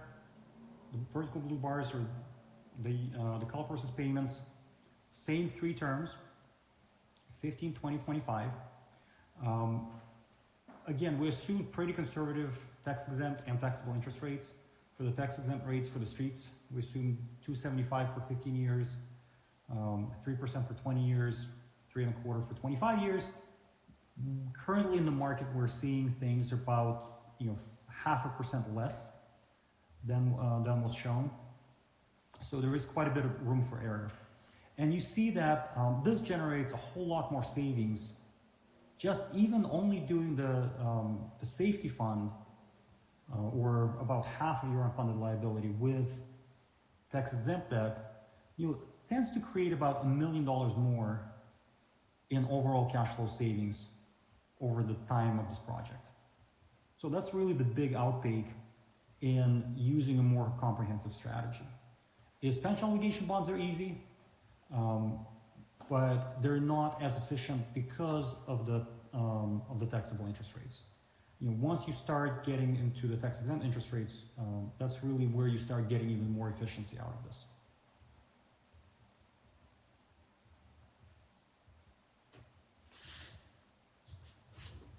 Okay. And the next slide is pretty similar to what we saw before. It's the timing slide. Very, very similar picture. In the short term refunding, you're waiting longer to get the bulk of your savings. As the term gets longer and the payments are stretched out, you get more savings up front, and then you give a portion of those savings back on the back end. So that's the comprehensive strategy for the refunding. Again, very conservative. Most likely, either one of those strategies will be even more appealing, more efficient. But we just didn't want to kind of be too aggressive in our assumptions, just because this is, we feel that this gives you a lot of room for error and a lot of variability for the market. Okay, before we continue, does anybody have questions on the refundings? Yeah, Mr. Semenov, hi. This is Vice Mayor Landman. Hello. I wanted to just take another step past what Councilmember Sparks brought up, because I had the same thing on my mind. What struck me in reading the material, which was very helpful, was although this looked very good to me, I heard the word careful come out numerous times, which of course made my antenna raise somewhat. And I was concerned what potential problems we might run into. And as reading the material, it seemed to me that there is risk, but the risk is essentially what we already agree, varying degrees of savings that could vary. It may be less than we expect because it's what seems to happen with Caltrans continually changing, CalPERS continually changing. What I wanted to ask is, what are some of the outside possibilities? What are some of the absolute worst case scenarios? We have a very careful estimate here based on a much higher rate than we'd probably be able to get. And it sounds to me what you're saying is if this was done in the short term, as proposed here, not something going with our full 5-year plan, but just perhaps for this next year's plan, that likely it would be frozen in time enough that would be pretty safe. Just give us a better idea of what our possible worst case scenarios could look like. I mean, certainly I'm not seeing any way we come out of this in a worse position than we are staying with the status quo, but I'd love to hear you tell me what the difference is between those. So really the big risk in any type of refunding, and something that, not to be discounted by any means, is anytime you give any kind of money to CalPERS, it has to do with refunding, but also making additional contributions, making irregular contributions. Anytime you give money to CalPERS, CalPERS takes that money and they invest it in the markets. Mm-hmm. And from that point on, the money is subject to the market fluctuations. So if there is a repeat of the Great Recession, so the money that you just borrowed and gave to CalPERS, it will be subject to the loss of principal risk. Just like any money that CalPERS already has, any money that you give them in the normal costs payments, if you decide to give them an extra $1 million, it will be subject to exactly the same risk. So, and it wouldn't have the smoothness of being spread over time, so we take kind of a big hit because of that. Well, so what happens that way would be there would be a drop in a given year.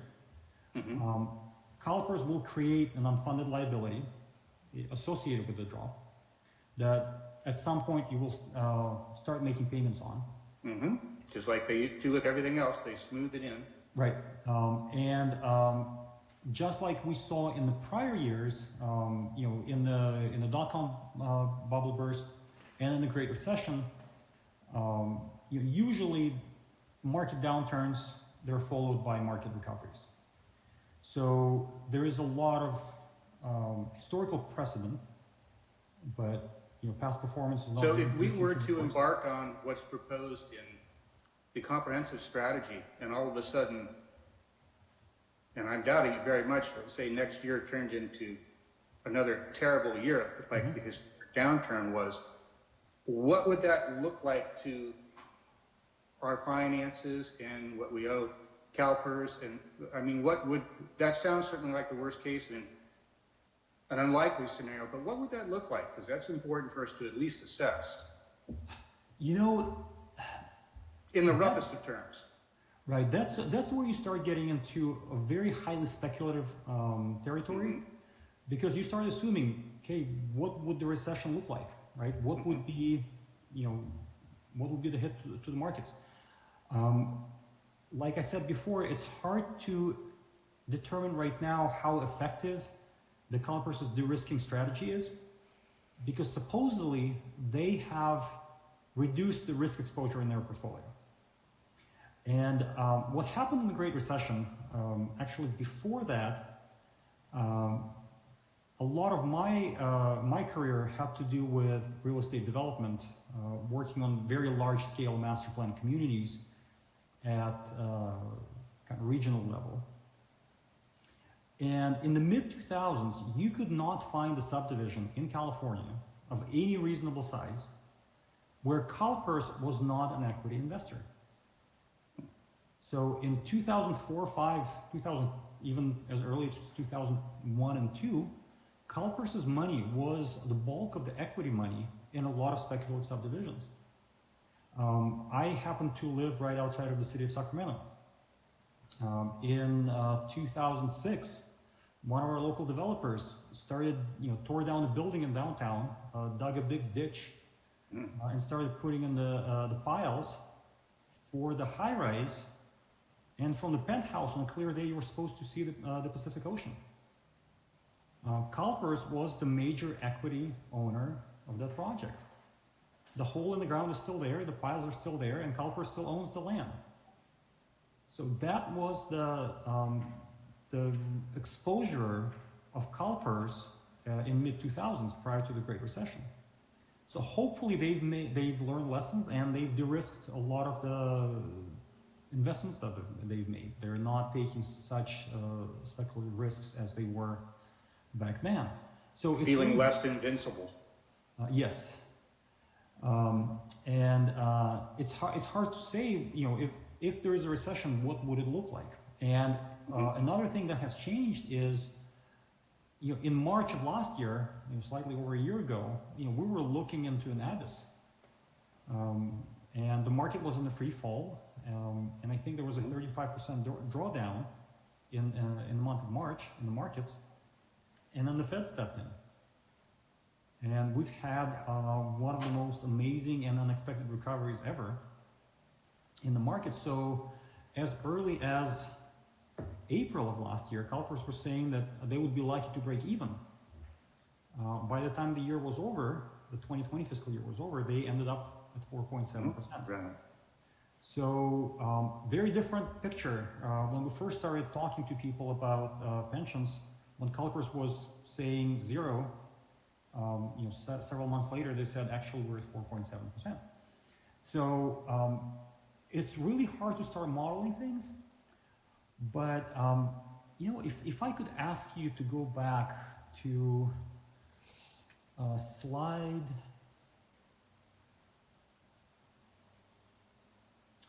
9. Yeah, I was going to say, history of Right. is 5.5. It's not. Oh, there's clear patterns in that I can follow easily. Right. So there is you know, 2 recessions. Both had a couple of years of negative returns, and both were followed with some type of recovery. So the question, you know, becomes is how do we model this? What assumptions do we use? Right? Generally in history, you know, a recession was followed by a market recovery that, you know, made up the losses. So yes, you can be in a position where you put the money into CalPERS and then there is a really bad year, and it will take some time to recover. It may take longer. You know, it's really hard to tell. But that is the biggest risk: is you put the money in and the timing is just off, and because it's a kind of one lump sum payment, you lose the benefit of dollar cost averaging. When you make regular contributions into an investment plan, you have the dollar cost averaging. So that's really the biggest risk in any refunding strategy, is at one point of time you hand a large amount of money to CalPERS, and if the timing ends up being wrong, you may have a short-term exposure to significant drawdown. In the prior history, people who have made similar types of investment decisions, as long as they stayed invested, which CalPERS would force you to stay invested because they are the ones managing your portfolio, as long as people don't pull out of their investments and go into cash at the bottom of the market and just give the time to the market, eventually they see the recovery. So that is the kind of... So we go back to my original estimate. It's like there's the potential for decreased performance, perhaps sadly decreased performance, but catastrophe. If this is done carefully, choosing your time and putting your toe in the water at the right time and rather quickly, seems more unlikely. Right. It's helpful. Thank you. Mm-hmm. Can I ask another question while you're on this slide? Absolutely.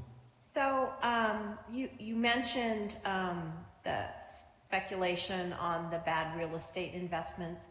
In your opinion, has CalPERS gotten better at having a more balanced portfolio that takes some of that risk out, rather than it looks like they were into the .com stuff and then into real estate in the 2 bad crashes? Have they balanced their portfolio better?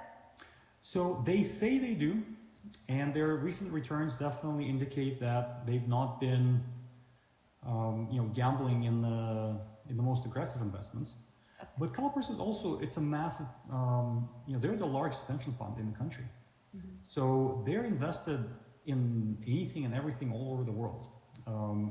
There's a lot of talk about kind of more sustainable investments, there's a lot of activists and special interests that constantly push CalPERS to make investment decisions in light of sort of higher priorities, whether it's the environment or not investing in tobacco products and those types of things. But what's important to understand is CalPERS it's an absolutely massive, extremely diversified portfolio.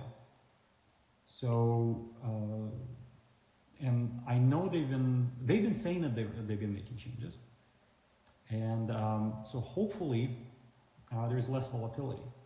So there's not really a whole lot of transparency into exactly what they're invested in. They're invested. There's actually, at one point I working at a bank, I had the privilege of looking at a loan request from a very, very wealthy individual. And that individual provided a financial statement, personal financial statement that was, I think, 120 pages long. Wow. And it provided a summary of every LLC that person was invested in. And we ended up declining the credit because we couldn't fully assess the risk of the individual's portfolio because there was not enough information in the 120-page personal financial statement for us to assess the risk. So the same thing with CalPERS. They provide some information in their publications on their website, and they show that they're very sufficiently diversified. And they have a whole slew of different categories of their investments. It's the large stocks, the mid-cap stocks, the small stocks, in the United States, all over the world, real estate, hedge funds, venture capital, real estate, all types of assets. But what we see is the categories. What we don't see is what is the exposure to any individual strategy or any individual company within that portfolio, because at that point you're looking at really a massive financial statement that gives you an overview but doesn't give you a lot of detail, just because the amount of detail is so staggering. Mm-hmm, mm-hmm. Well, and the reality is very importantly said on your slide right here that the cities bear all the risk. Right. So they have a portfolio and they can say one thing, but the reality is that they don't have a whole lot of skin in the game. Because if they misjudge, then the cities have to, make up for their bad judgment. Right. Thank you. Mr. Semenuk, I had one quick question for clarification. Uh-huh. So if we theoretically or hypothetically paid that $10 million unfunded liability and the market tanked 3 or 4 years later, how long is that exposure for that to recover for that? Or is that just ongoing? If at some point if you pay off the old debt, it's not really paid off, is it? Or there's still an exposure? There's always an exposure. As long as you have people in your pension plans, as long as you have employees, retirees, or the beneficiary of the retirees that are owed pension benefits, you will have exposure to UAL. There's no way around it. That's the unfortunate part. You will always have to manage this and kind of be vigilant and be proactive in making decisions and managing your unfunded liabilities. So, and to your question is, let's say we do this, and 3 years down the road there is a drawdown and CalPERS loses some money. How much money did CalPERS make in the 3 years prior? So if they've been earning returns, especially better, good or better returns, then you have a cushion. How fast will the recovery take place? Is it just 1 year drawdown, or is it a couple of years? How deep they are? How fast is the recovery? So all those things, that's where this is really hard to model.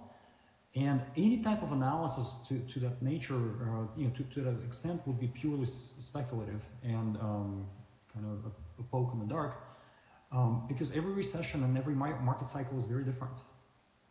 That's the challenge. It's nobody wants to hear the answer. We don't know, but in this situation, it truly is the answer. It depends on so many different things. But what's important to understand, and we'll cover that in a little bit more detail on one of the following slides. But what makes a lot of sense right now in how CalPERS is set up is your baseline cost of having an unfunded liability is 7%. So if on the best day of CalPERS, if CalPERS continues to make or starts making the returns that they've been targeting to make, averaging 7%, your cost of having this unfunded liability is still 7%. Before you start seeing your unfunded liability being eliminated without your active involvement, CalPERS would have to consistently, year after year after year after year, start earning more money than the 7% discount rate. So, and that's where a lot of other states, and if you follow some of the things that are happening, for example, in Illinois, they don't have the same rules as CalPERS does. So CalPERS put everybody into this very much loan-like arrangement where they take their unfunded liability, they amortize it to you, they charge you interest, so it works like a loan. And that allows you to start making comparisons to, okay, what am I looking at in terms of cash flows in staying with CalPERS, or having the unfunded liability with CalPERS versus refunding it with another source of capital, because you start comparing cash flows. That's what allows you to do that. In a number of other states, that's not the plan, or those are not the rules. The rules are everybody makes an equivalent of normal costs, and then there's hope and prayer that somehow, somewhere, extra returns will be generated to cover the shortfalls. So CalPERS has been proactive in making everybody start covering the shortfalls with their cash flows and with their reserves. So it's a painful solution, but one thing that we know for sure, it's a better solution than what some other states are hoping for. Right. If there are no more questions, let's go to slide 20.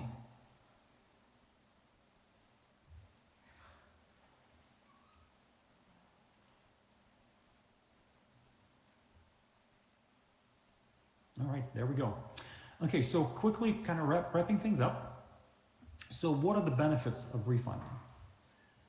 There is, positives and negatives, and we'll cover these. So the benefits, one is the interest rates are presently at all-time lows. I mean, really, we haven't seen those rates before. Who knows how long those rates will last? It's been pretty remarkable. So any type of refunding strategy right now is extremely efficient. Also, as we discussed, there is cash flow savings to have from modifying the curve and lowering the interest rates. So that allows you to better plan your budget. You get better fiscal resiliency, budget predictability from the flattened repayment structure. So that gives Angela and her team something more predictable to work with. And then there's a concept that really we haven't modeled. It's impossible to model. And it may not be easy to understand, but it's what the industry calls present value savings. It's not net present value savings, it's present value savings. And the idea behind this is, let's say you refunded your unfunded liability with, let's say, 4% interest rate over the next 25 years. And CalPERS does over that time the same what they did in the last 20 years, and they average 5.5%. So you borrowed money at 4 and you invested it at 5.5. That 1.5% delta, that difference, will be an additional benefit for the city. Okay, so it's almost like I mean, there's a financial term, arbitrage. There is a potential, assuming conservative assumptions and looking at the prior 20 years of history and extrapolating it forward. CalPERS earning 5.5, you're borrowing at 4. There is a pretty large probability that you will come out better than what we've shown you. Okay, assuming the markets continue to cooperate and just be very average, right? So it's an additional benefit that has not been modeled. It's not included in this presentation. It's absolutely impossible to calculate. But 20 years from now, you will be able to look back and say, okay, we paid X in interest. CalPERS earned Y in investment return off of that amount. We're this much better off than we would have been had we not refunded the debt. Okay? It's an additional benefit, it's a potential benefit. It's impossible to predict. You can only look back. Okay? And then there is increased funded status of the city's retirement plan. You have improved financial position. It's also something that is important to labor. Is a lot of people on the labor side, they want to make sure that they have their pensions funded. So this is something that will help them sleep better at night. And as I mentioned before, cash flow savings can be used to build up reserves, pay down future UL increases, because there will be future UL increases, and for any other legal city use. You're not restricted in any way, shape, or form in how you use those savings. However, we do highly encourage you to set up some of those savings to address future unfunded liabilities.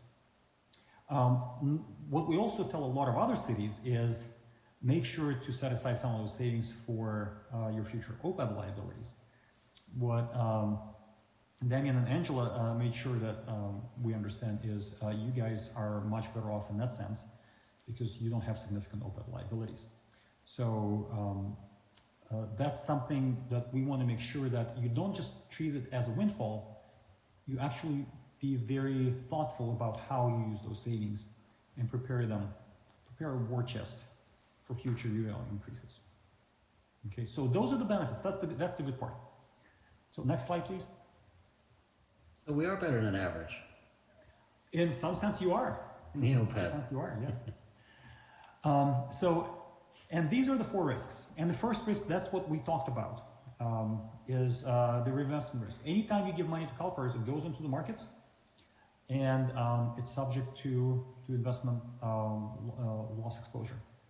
So I think we've talked about it quite extensively, but that's the number one, that's the biggest issue, the biggest risk that you have in this whole strategy. Everything else is really kind of much less severe. So the second risk is present value savings are not guaranteed.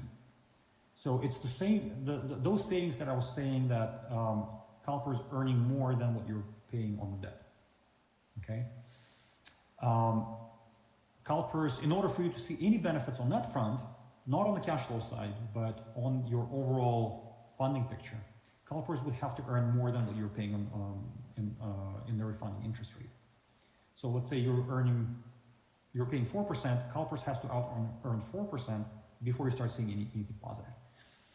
The counter argument to that risk is currently your threshold before you start seeing anything positive is the 7% discount rate. So when you refund your unfunded liability at a 4%, you lower the threshold which CalPERS has to clear before you start seeing anything good. So if you do nothing, you don't see anything positive as long as CalPERS doesn't earn more than 7%. when you reduce that, you reduce the threshold to a lower interest rate that CalPERS has to earn, not on the full amount of your pension assets, but only on the portion that you refunded at a lower interest rate. So that's something to keep in mind. There can be a situation where, let's say, you paid 4% interest, and CalPERS disastrously averaged 3% over the next 2 decades. So that would create additional unfunded liabilities, but those unfunded liabilities would still happen if you did nothing, because it's still under 7%. So in that sense, you have exposure, but you're actually reducing your exposure at with the refinancing. All right? Can I ask a question about that? Yes. If we reinvest a substantial amount of money into CalPERS and then there's a market crash within the next few years, at some point, depending how bad the crash is, how fast we recover, I know it's impossible to say, but at some point it would have been better to just do nothing for a few years, right? If we time it absolutely wrong, then it would be better to just wait and do it later. You see what I'm saying? So my question is, what is how bad would CalPERS have to do in the next few years in order for it to, be better for us not to do this? Right. So again, the answer to that question is it depends, because how far into the future are we talking about? Is it next year? Is it in 3 years? Is it in 4 years? Because every year that the money is invested, it's earning some return. And what's important to remember is if you do nothing, you're paying 7% interest rate. So let's say in the next year, CalPERS earned 7%, and you paid 4% interest. So you had a delta, a positive to your benefit of 3%. So that 3% becomes available to help you cover future shortfalls by CalPERS. So it's this. But on the other hand, if CalPERS lost 20% next year, correct, then putting $10 million in would lose us $2 million. Right. So I guess my question is, where is that balance point? Like, how bad does it need to be? Like, let's say looking out 3 years. So looking at the Great Recession, within 5 years, you would have been back to normal. So that's the impact of the Great Recession. So typically, if there was no major changes to the investment mix, it took about 5 years for the people to see full recovery and some reasonable low rate of return, so they weren't in the hole anymore. If you were aggressively invested and in the assets that crashed and then quickly recovered, as some of the stocks did, the recovery was much faster. So again, it's a very big variable, and any type of calculation would be absolutely speculative. But typically within within a reasonable amount of time, the markets have recovered in the past. And another thing to remember is, if you do nothing, it still costs you 7% per year to have that unfunded liability. So that 7% is really kind of the big balancing factor that really allows you to, it makes it less risky to execute the strategy. Because every year that you have this unfunded liability, you're paying 7%. So the next risk is this type of refunding would show up as debt on your financial statements. Used to be much more of a problem. Up until several years ago, before the new accounting rules, the FASB rules came into effect that required everybody to start showing their unfunded liabilities on their financial statements, the unfunded liability was nowhere on the balance sheet. So once you do this refunding, it will show up as debt on your financial statements, but now it will just replace your unfunded liability line item with a debt line item. So there would be no impact on your balance sheet, or no material impact on your balance sheet, but it will be classified as debt. And also what's happening now is a lot of rating agencies, actually the rating agencies, the four of them, they're now saying that refunding unfunded liability is a credit positive. You can say what you wish about rating agencies, but it's not the first time they've missed things. But in general, they're very supportive of these refundings because they understand this is not something that people are doing because they're struggling financially. They're doing it because it makes a lot of sense. It generates legitimate savings, cash flow savings for the parties involved. And then finally, for some asset secured structures, city-owned assets may be required as collateral for the financing. Right now, the credit environment is very, very easy. It is possible to do an unsecured pension obligation bond and not pledge any collateral. There's also been, that process requires a validation action by the courts. And there's been some challenges from the taxpayer groups challenging pension obligation bonds that are unsecured, whether or not those are new debt or not. So as a way around it, some cities, what they've done recently is they've pledged their streets as collateral for the pension refundings. And here's the thinking. The reason why bondholders or banks would want to see some form of collateral is really because of what happened in Stockton and San Bernardino. Prior to those two bankruptcies, the legal theory was that anybody who does pension refundings, the creditors are just as secured as the pensions themselves, because pensions cannot be dismissed in bankruptcy.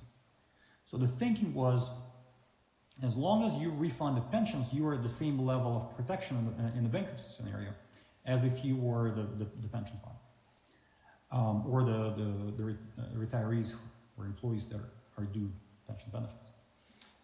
Stockton and San Bernardino challenged that, and courts actually sided with the cities, and the bondholders on pension obligation bonds of those two cities took a massive kick in the shin, sometimes getting 7 cents on the dollar for their money. So the whiplash from that was, for a while, no one wanted to touch anything as unsecured pension obligation bond, and some form of collateral was required just to be protected in the bankruptcy situation. And what using city streets as collateral does is it gives the creditors the level of protection, legal protection, that they are no longer an unsecured creditor, and in the bankruptcy proceeding, they would not face a cram down. What it does for the city is the city pledges an asset that the creditor has absolutely no way of taking over or taking away, even though sometimes you probably would want them to take over your city and take care of the potholes. But it's a type of collateral that does not prohibit or does not inhibit the city's normal operations. So those are the 4 risks that come with the refunding, and would need to be balanced. And like I said, as far as the last risk, right now there's a lot of interest in doing unsecured pension obligation bonds, just because the fiscal environment is pretty loose right now, and there's a lot of money available. And the next slide, please. So as far as the next steps, this is just the beginning. There was a lot of information here. I hope you're not going to go to bed tonight and see CalPERS nightmares, but that's just the beginning. To give you the framework, to give you the big picture, and then hopefully some solutions will start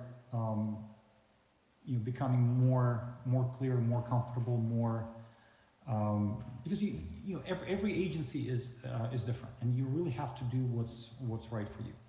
So figure out what are your priorities and what strategies fit with what you would like to do.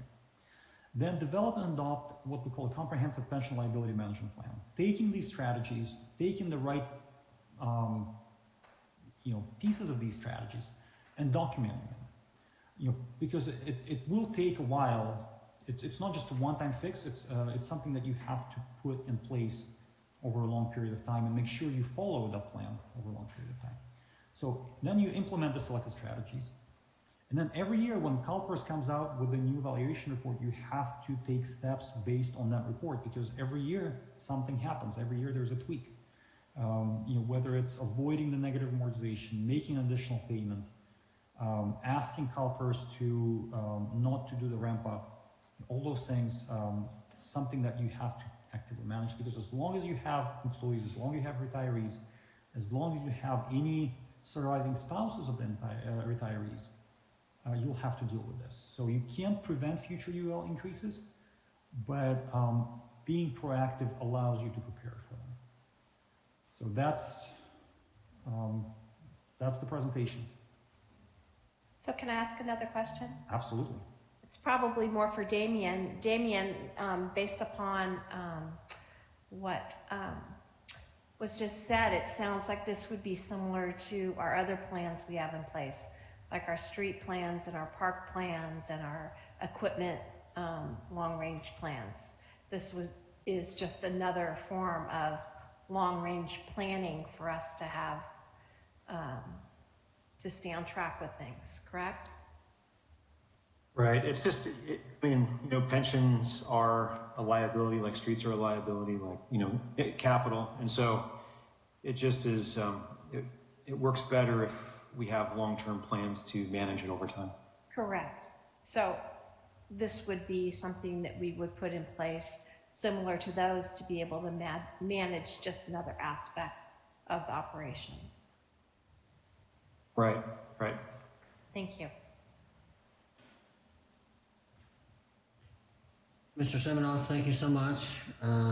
Mr. Weiss, I'm sorry we didn't get to hear from you, but apparently that's good if we don't have to hear from the attorneys. I think this is a fascinating approach to something. If we can reduce what we're spending on interest and capitalize on that for the long term and increase our cash flow, I think it's certainly something worth exploring. I don't know if you guys on the council have any other feedback that you want to add to that. We got a bunch of hands up now. Okay. Vice Mayor Lemon. Yeah, thank you, Mr. Mayor. No, definitely. This is very interesting. It's certainly worth a deeper dive and putting some more work into this. And of course, we can monitor this, and before we reach any decision point, assess where the market's at. The greater information we'll have at that point and decide if we feel it's the right way to go forward. But I think it's certainly worth putting that work into it. I think there's one thing that really should be pointed out first. The fascinating position of where we're sitting in this year as a city, looking not at desperate ways to reduce our short-term outflow, even if long-term it's not financially a prudent decision and it costs us all more, in the decades to come. Instead, we're sitting here investing in a way to actually build for the future. That's a very good place to be at, and it's the result of 10 years of clawing our way, literally almost at times, to this point. So that really puts a smile on my face. And with that, the thing I think that jumps out at me most, other than the repeated mention of 7% for CalPERS, and Mr. Semenoff, you didn't overdo that, because every time it hit just a little bit harder. That is a key point. It's clear that that 7% place is not a place we want to live if we can help it. I'm not a financial expert, but I know we can do better than that generally with a little luck. That would be expected. For me personally, what I find attractive and my goal would be not to front load this to try and pull extra revenue in the short term, but actually to do the opposite and leave this enterprise in a better place for the next generation. And that's what I see more reflected in that 15-year term. The benefits are down the road.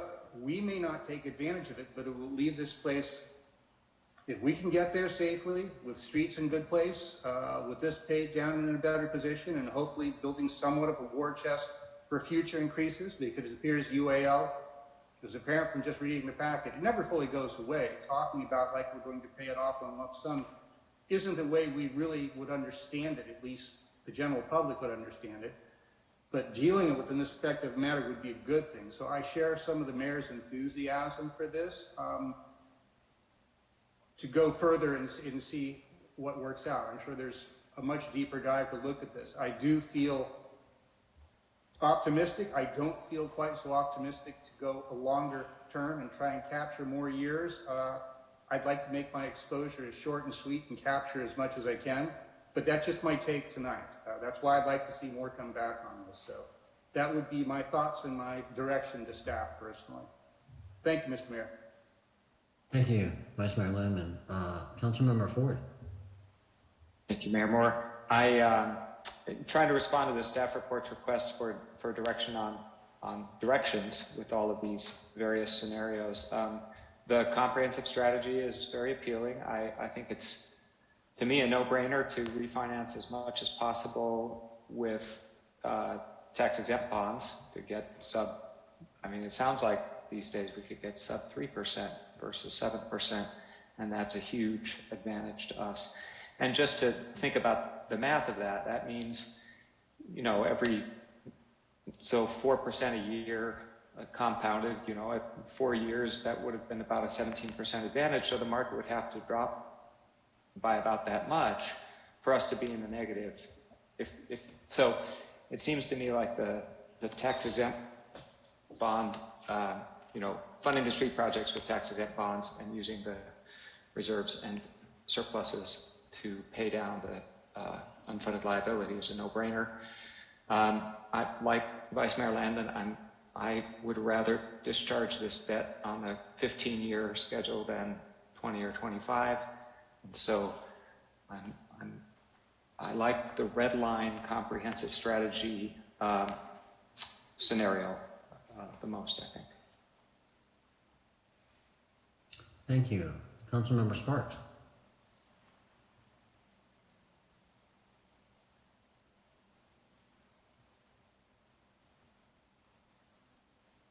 You're still muted. Sorry. I'm gonna get the hang of this someday.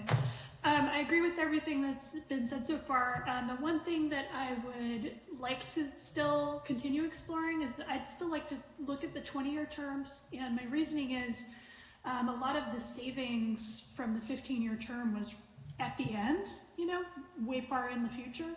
And I'm wondering if we are able to save more in the present and reinvest more of that into our roads and capital improvement on the roads. I know we're trying to get over that hump to where we're doing more maintenance, like lower cost maintenance, as opposed to higher cost total repairs on these roads. So I would be interested to see if we end up saving money long term by front loading the cash flow savings a little bit now, which would be more of that 20-year term, to be allowed to do more road improvements. So I'm not sure which one works out better for us financially when we take that into account.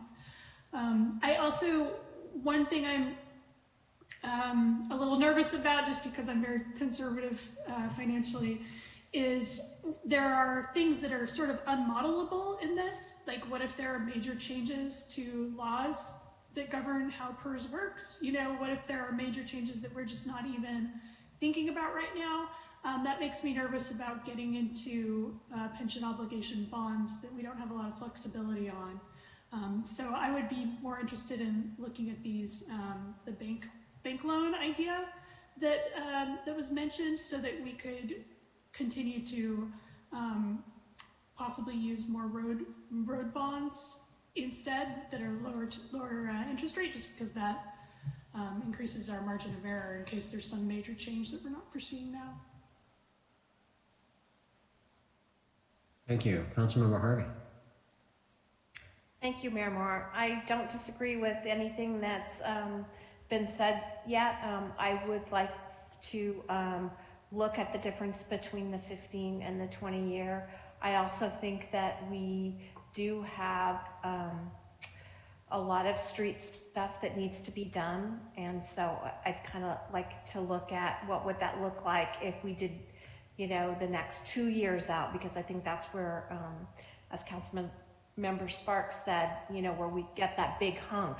I think that we have some definite things that need to be put behind us, because we have some of those total redos of some streets would be nice while the prices are favorable for us to get that behind us.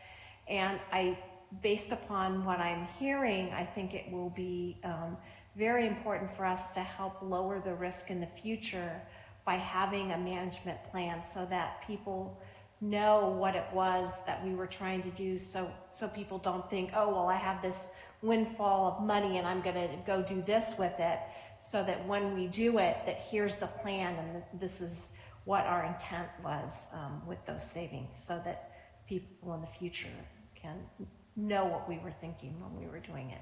But thank you so much for all of the information and the presentation and answering all of our questions. I really appreciate it.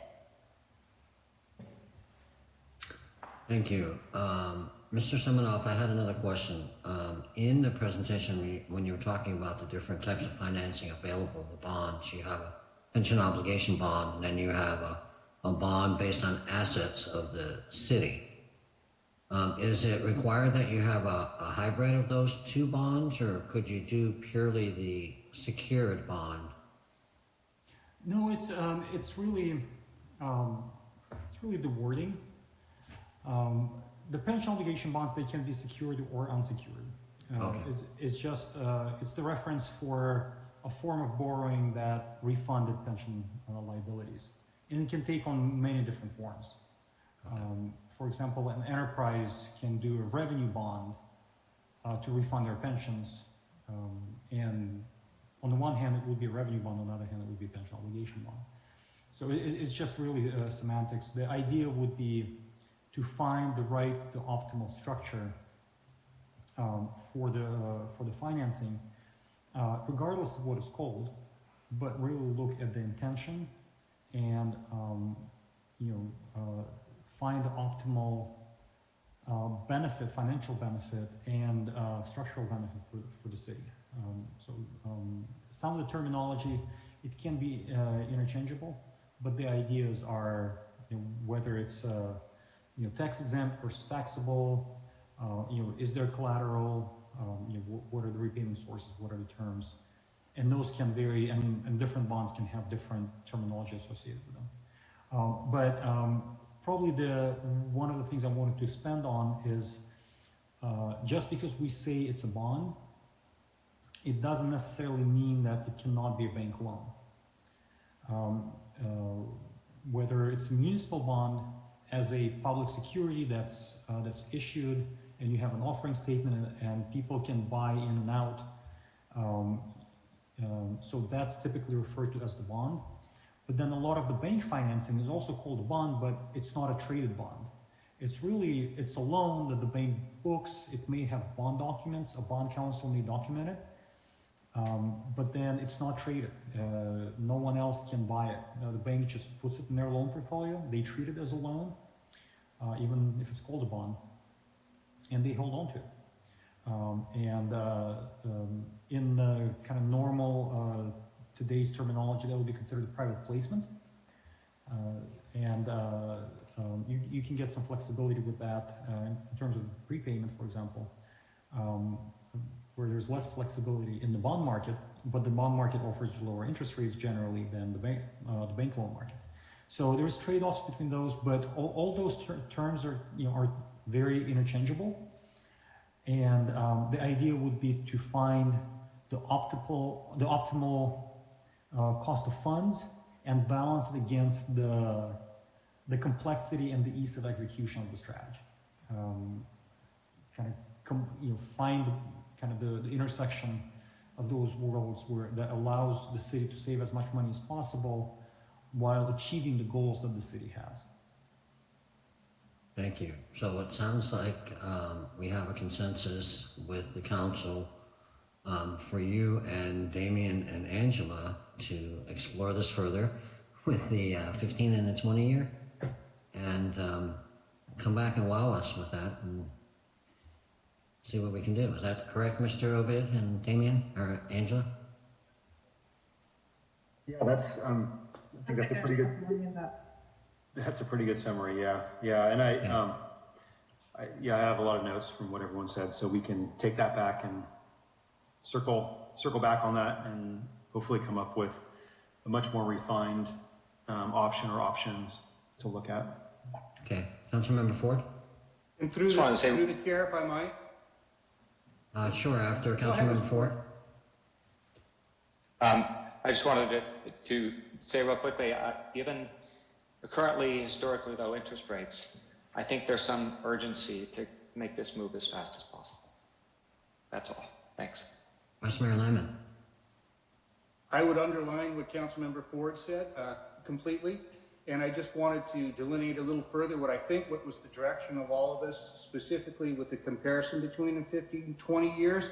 What we really wanted to know was that what is the difference between leaving that roughly 1.5 million on the table that we lose with 20 versus what improvements and what savings we might garner from moving ahead quicker on the roads project. And I remember rough assessments of seeing maybe somewhere under $1 million a year once you get to that golden steady street place.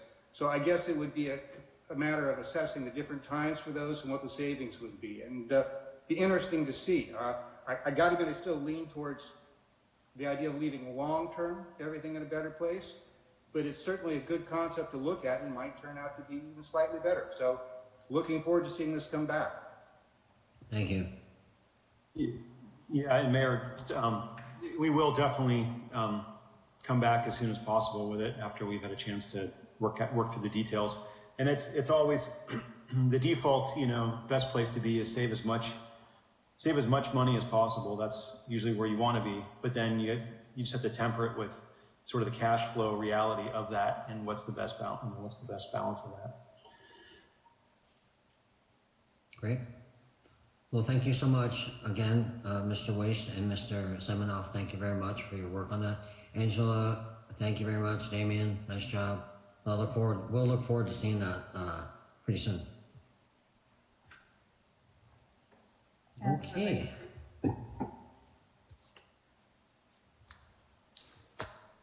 I guess with that, we'll move on to our next, the budget study session for the enterprise, water, sewer, and internal service funds, and the capital funds for fiscal year 2021 and 2022.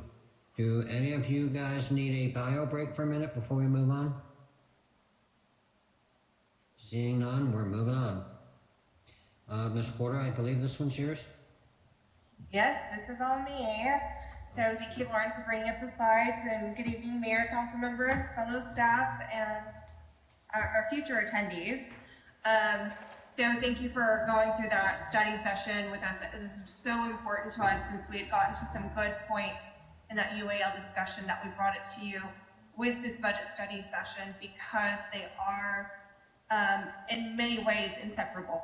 They drive, like he said, a significant cost to the city budget every single year, and it drives not only the general fund budget like we talked about in our last study session, but our future, enterprise and capital projects. So I know we've just reviewed a significant amount from Cal Muni, but I'm going to try and make this as light and easy to go through as possible. Unfortunately, we're still going to talk a little bit of numbers, but I'm going to talk more about overview since the numbers were presented in the workbooks in the agenda packet.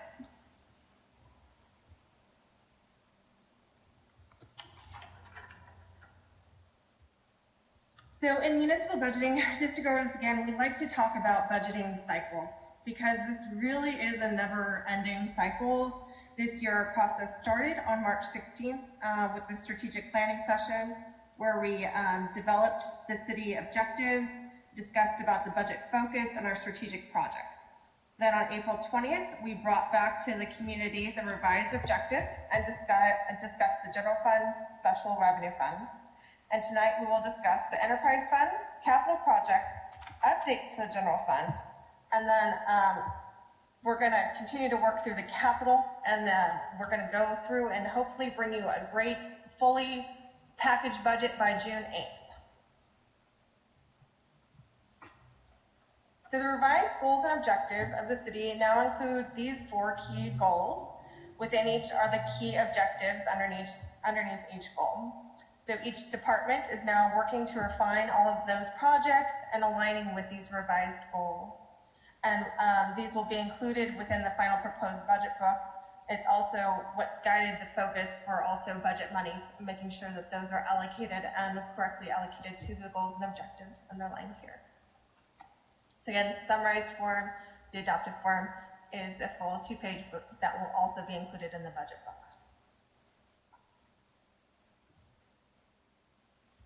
So tonight, again, packet pages 79 to 96 are the individual worksheets that we're going through, which are the detailed numbers. We're going to go through the enterprise fund, which are the water operations and capital funds, the sewer operation capital funds, internal service funds, including vehicles and the compensated absences, the capital funds, which are all of our capital projects by their funding sources. So in the meeting tonight, I'm just going to talk about the projects as a whole, but they all are bucketed into these 3, the grants, capital outlay, and capital projects funds, based on where those funding sources are coming from. So enterprise funds, these are funds that are used to account for operations that are run like a business. So our major enterprise funds are the water and sewer or wastewater. And they provide the clean water or services and the processing of wastewater. And they are funded directly by those charges for those services. So they do not receive funding, like we said, from general fund or special revenue funds. So they are internally funded by those rates for those funds. So consistent with historical, we are making sure that these funds are maintaining a reserve that exceeds the 25% that's required for general funds. These funds are required to have a 33% per council resolution. The revenue changes for these funds are proposed only based on the rates for the changes that are adopted already by council. We are generating a new rate study for the next fiscal year. So in 21-22, we will be taking the full rates to an independent review so that they can evaluate what the rates should be for these different services that we provide. And so that will be coming back to council in the next fiscal year. Again, like everything, we make sure it's conservatively budgeted, both on the revenue and the expenditure side. And we continue to focus on strategic infrastructure and improvements in preservation of our systems. And a part of that is specifically focused on health and safety for our community for these funds.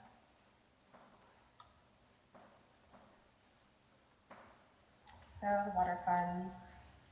So again, like I said, this is going to be the overview. We'll stop to have some questions if you have anything you want to dig a little bit deeper in the workbooks on. So as you see, there's 2 main funds. There's the operating and the capital funds for water. The rates are what was adopted for the adopted rate schedule. That was a 5-year plan that was adopted 5 years ago. We have 1 more year to go.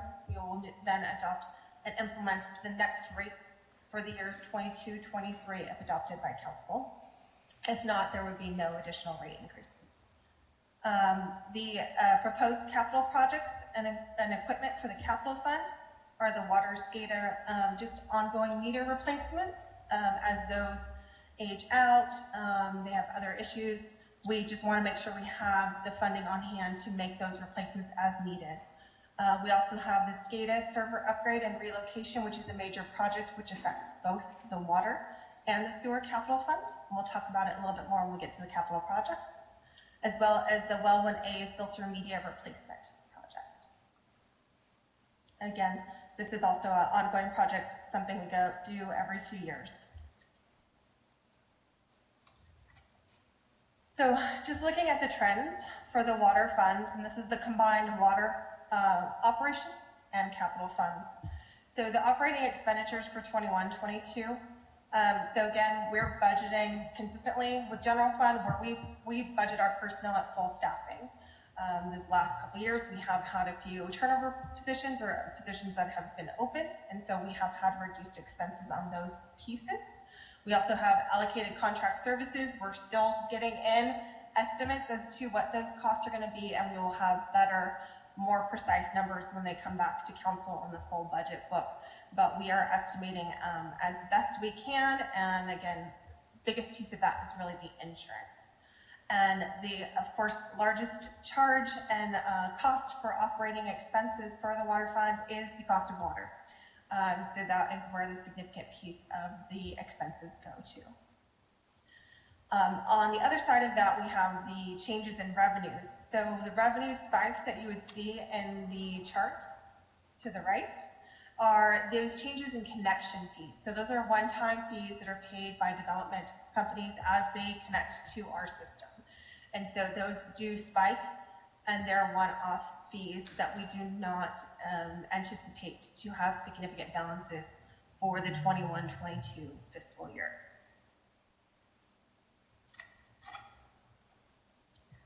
So on to the sewer fund or wastewater funds, which also has an operating and capital fund and is very, very similarly budgeted, estimated. So the assumptions that were built into the sewer fund, again, not dissimilar, is that the revenue amounts are based on the same wastewater usage flow with the rates increased per the wastewater agency. And so we use those rates just like with the water agency. Sorry, I didn't explain that before, but we do have the water agency's estimated increases related to the expenses. So same with sewer, wastewater, we have those increases built into our operating expenses.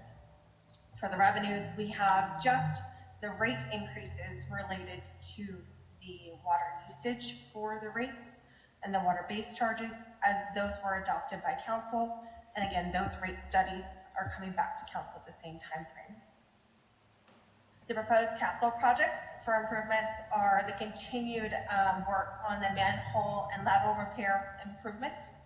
And so this will be an ongoing project we're expecting for at least the next 4 years to be an ongoing thing where we make sure we're making the right repairs in our infrastructure so we're not getting the infill and infiltration from stormwater or maybe other sources as well, so it's not going into wastewater when it should be going into other outsources for the water. And again, the other piece is that SCADA server upgrade and relocation. So operating expenditures, again, exactly the same. The only change is really that increased change in the wastewater treatment cost as opposed to the water purchasing cost. The change in revenues, again, also the same. It's the connection fees for the development projects that we receive as those houses are built. We do receive the connection fees for them to tag into our system. So I'm going to take a break there and see if there's questions about our enterprise funds. Councilmember Harvey. Yes, the previous slide you showed that the expenses are higher than the revenues. Are we planning on utilizing reserves to cover that difference?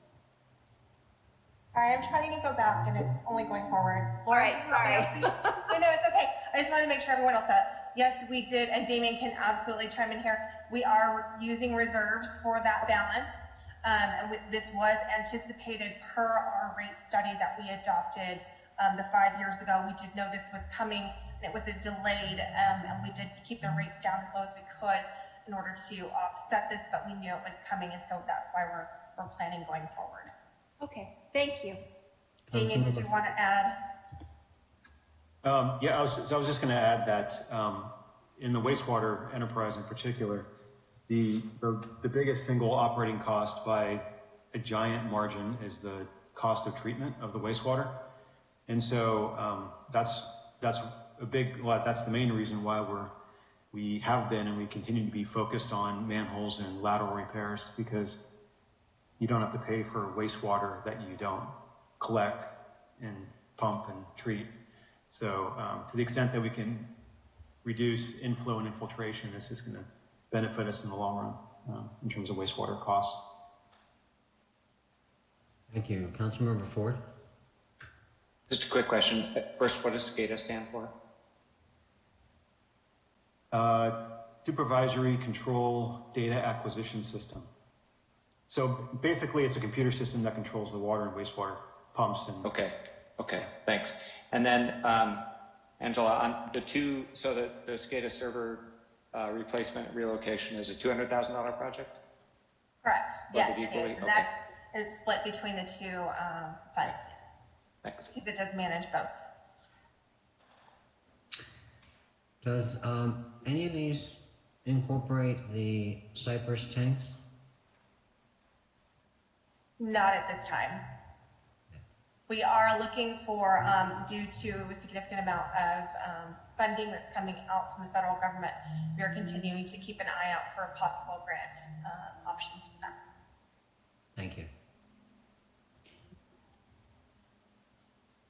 You're good. Okay, thank you, Lauren, so much for getting me back to where I needed to be.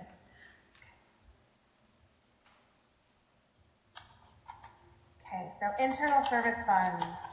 So these are our internal funds that we use to manage ongoing expenses, primarily, and plan for the future, primarily the vehicle and equipment replacement fund and the compensated absences fund. And again, these are run more like a separate entity or business within the funds, but they help support all of the different funds, enterprise, general fund, combined. So our plan with these funds is to maintain the appropriate reserve to meet the planned expenses for that year, as well as build reserves for the future. We have, for the vehicle replacement fund, we have a schedule of all of our equipment and our vehicles and when we expect them to age out, so that we can make sure that we have appropriate funding at that time. That doesn't mean that we are automatically replacing those vehicles, but that's their time for a deeper evaluation, as well as making sure we have that funding on hand in that fund in order to replace that vehicle as needed. And this is something that is maintained and evaluated on an ongoing basis. For the compensated absences fund, it's a little bit more of a shot in the historical dark. We have basically another form of debt, which is monies that we owe to our employees for absences or compensated absences, vacation leaves, and other leaves that we do owe to those employees. And so in order to manage that, we have schedules based on what is historically used from these compensated absences to make sure that those funds are fully funded for expected contributions for that year, as well as building reserves for extra payouts and or for future funding for those compensated absences. Because they do show as a liability on the city's financials. So the compensated absences, expenditures, and revenues are allocated based on those staffing that have those balances within the general fund and the enterprise funds. So our allocated FTE, or full-time equivalent of our staffing at that point in time, is how those costs are allocated across the funds. So for this year, for a vehicle replacement, like I said, we evaluated the replacement schedule, and we have a few equipment within the police department, and right now we, with the new guidance from council, are really evaluating the need for a more environmentally friendly vehicle for our police. Just like we have our Bolt and our Prius for the city hall and city staff here, we also want to expand that and at least evaluate that for the police department as well. And Damien, if you don't mind, would you want to jump in and say kind of how we're evaluating it? We're looking at, the total cost of purchasing the vehicle, of what a new Dodge Charger would be, the ongoing cost for fuel, maintenance, etc., as compared to an all-electric vehicle and the benefits that would have. Like this shows, the average fuel that you have for a combustion engine and for the police use is approximately 9 miles per gallon currently. So with the rising cost of gas, it's an increased expense into our future, as well as an environmental impact that's just compounding. And so really when we look at the break-even point with an electric vehicle, it's the same or similar cost, if not a cost savings into the future, taking into account the environmental impacts. So I think that's really it for Jamie, did you want to add? I was just going to add that, I mean, we modeled out the, maintenance and repair costs and all that stuff. Obviously, internal combustion engine type cars require smog checks and oil changes and things like that. But really, it didn't matter because the fuel cost alone made it, substantially better over its life cycle. And then the other things, the other sort of maintenance and repair costs are just sort of a bonus. And that's even at $3.50 a gallon for gas, which hasn't been there for a while. It's more like $4 plus. So that just makes it better. But that's the plan, is to start, as these police vehicles age out, to start replacing them. If this is successful, which I have no reason to believe it won't be, because I think the battery electric vehicles have gotten to the point where they would be, they have enough room and they would work well for the police service, that we would just continue this program as we age out our vehicles and start replacing them with battery electric. Councilmember Ford? It sounded like there was a pause there, so I'll jump into the question. So this will require some charging infrastructure at the police, in the motor pool at the police station, right? So presumably that's it's a fairly low-cost capital project, I assume. Yes. Yeah. So part of the vehicle replacement cost includes the cost to bring the conduit and wiring out to the parking area, and then just get it set up to be expandable, so that as we add more cars, we can add more charge points. Okay. And I assume Chief Parrish is on board with the plan. So he's here, so he can speak up if not, but I assume so. Yeah, he is. And then, are there manufacturers who are selling electric vehicles outfitted as police cars yet? No, there's no specialty models. Like, for example, I think what you're thinking of is like a Charger. There's like an Interceptor version that's manufactured specifically for police service. But no, there's not. But we're starting to see aftermarket equipment manufacturers manufacturing for these electric cars, and the electric car manufacturers starting to provide the manufacturer's specifications, so that so what the issues we were having in prior years, because we've been looking at this for years now, just sort of evaluating the market as we've been going along, and part of the challenge was that the manufacturers weren't really engaging in the aftermarket upfitters on how to properly upfit them with the cages and the bars and push bumpers and all that stuff, because there's a lot of considerations: airbag deployment zones, the radar sensors in the front bumpers, do the push bumpers interfere with that? So there's a lot of like recalibration and things that have to happen with an upfit, and if the manufacturers aren't actively engaged in that process, providing the upfitters with the information they need, it's a more challenging upfit. And also, if the aftermarket equipment manufacturers aren't manufacturing for those vehicle models, then everything's custom, and it's much more expensive too. So we've gotten, I think, to that inflection point where it's becoming, I think, very doable. Great, thanks. Councilmember Harvey? Yes, I was curious as to whether or not the vehicle charging would be connected to any of the generator system, such that we have the use of those cars if we have, for whatever reason, a long period of time where we don't have energy. Yeah, there's a backup generator there, so if we had to, we could charge them on generator power. So will the charging stations be somehow attached to the generator, so they just kick over? Yeah, they'd be attached to the, so in the police context, they'd be attached to the police building power supply, which is backed up through the generator. Perfect. Okay, thank you. Vice Mayor Landon? Thank you, Mr. Mayor. Yeah, I was pleasantly surprised when I saw this in the packet, and took a look on the internet and found, to my surprise, this is actually not that new. It goes back at least, with one short search, 5 years. police chiefs working on this and finding satisfactory results. I think they were working with a Tesla at the time.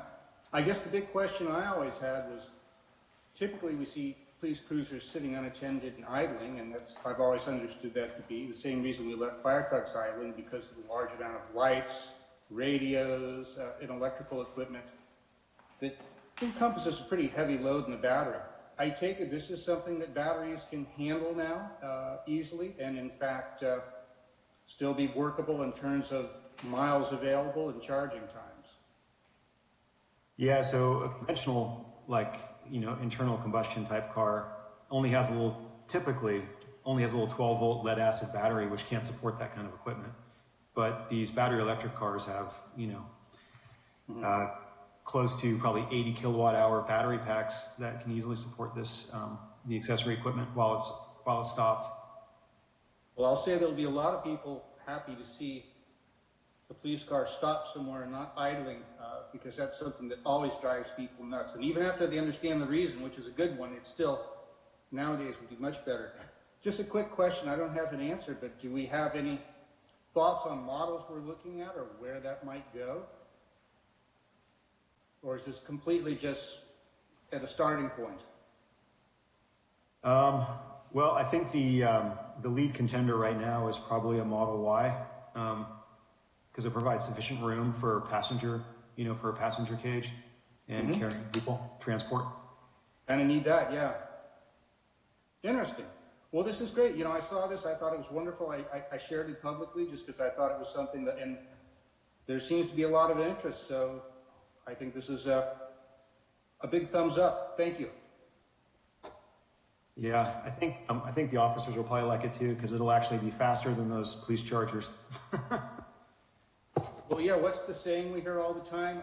Wicked fast acceleration, even with the smaller vehicles, which I doubt very much we'd be able to make work as a police vehicle. So I suspect for those, at least of our officers that haven't driven an electrical vehicle, there will be a pleasant surprise and a little vicarious thrill, at least the first couple of times they need to accelerate. So I hope we'll have a little practice before we have to respond code 3. Yeah, I just hope they don't destroy it in the obstacle course out at the JC, but we'll tell them to take it easy on the gas. The accelerator, I should say, not the gas anymore. Well, and at first glance, I was just glad to read that it wasn't an ICE vehicle, but an internal combustion engine vehicle. Because I was thinking, ICE, we don't need that. Thank you. You're not the only one. I had to look up all these acronyms. David, absolutely. What is a BEV? Okay, got it. So compensated absences. So as previously stated, there's really no significant change to the compensated absences. We're continuing to evaluate the expected contributions, and there was an increase in contributions for 2021. And that was really due to COVID-19 and the lack of staff to go and take, extended vacations and use their vacation as intended to go and leave and use the vacation. So there was payouts of that vacation time. So it really isn't as much of the liability and the historical balances, but there was more payouts. And so that we do have that change, but we are including that in our models, and we're projecting it to decrease slightly going into 21-22.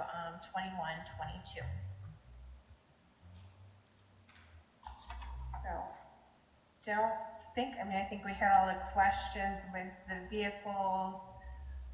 So if you don't mind, I'm just going to keep moving on. So on to finally capital projects.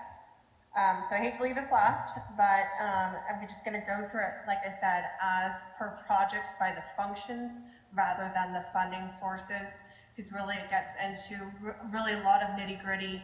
But I did include in the packet the overall effect of approving these projects to the general fund, and it does meet the 25% criteria. It exceeds it. I think we're more over 50 now, with including all these budgets, projects that are included in here as is.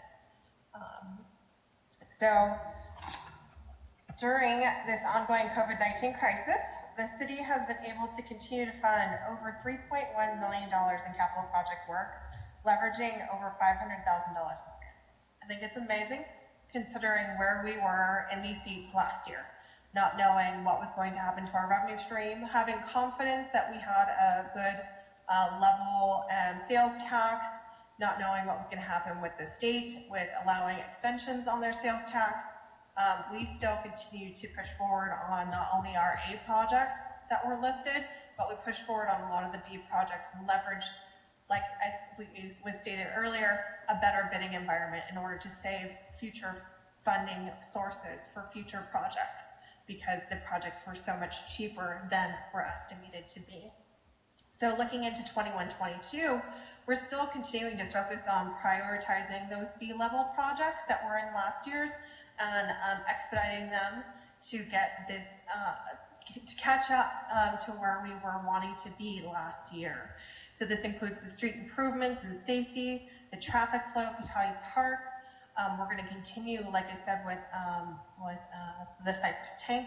We're going to look for additional grant funding. There's more funding out there than ever before, out there in the federal government, and we are just continuously keeping an eye on state and federal government and grants and what's available to leverage this funding that we were able to hold and have and get some stability over to leverage that for these projects that we want to continue to invest in our community.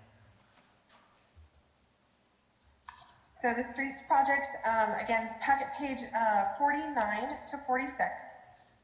We continue to do a lot. We leverage those positive bid environments. I had to look up what RRFB, so we were able to push forward that quick strike part of that piece, and we got that rectangular rapid flashing beacon around the West Sierra and Water Cypress going. Those are, you know, a great thing. We had the funding, we got it done. We're pushing forward on all these pieces to make these improvements for our community. So looking forward, we're not stopping. The street improvements and maintenance project, we have the west side that was budgeted at approximately $3.5 million. And that's a big rehab, big job. Bird sections, more of a maintenance overlay for just under $1 million, as well as doing strategic improvements for the Old Woodwood Highway traffic flow, which still has a significant price tag at that $615,000. We're going to still continue to focus on traffic safety improvements with $87,000. $25,000 of that is our just dedicated miscellaneous improvements. If we see something that needs to get fixed, we have a community member that's really focused on something and we know that that needs to get fixed, we have that budgeted in there as that's our street safety improvement project. But then we also have an additional $62,000 included in there for that Laguna and Commerce crosswalk improvements. We do have the budget in here for the wayfinding phase 2, which that's the kiosk portion of the wayfinding, pedestrian and bicycle wayfinding. So it's all the signs in the kiosks in downtown area and around. We are also allocating $20,000 to start off our storm drain improvements. So that's a part of our projects to make sure that those are then staying clear and improved for future water flows to the storm drain systems. And we were continuing, like I said, we're going to keep moving full force ahead into designing projects for the next fiscal year. And so that's, again, an estimated cost of over approximately $350,000 for just design, continued design for Quick Strike as well as the Redwood Drive projects. And I can stop here. It might be easiest to go. Councilmember Sparks? Yeah, I just was wondering how the results of the local road safety plan will be sort of incorporated into road projects in the future. If there are improvements needed that are identified there, like how would that fit in with this in the future? Go ahead, Craig. Sure. So we've been having an annual funding level of about $30,000 to $40,000 for citywide pedestrian and bike safety projects, and those have been driven primarily by citizens bringing problem areas to our attention, kind of in an ad hoc way.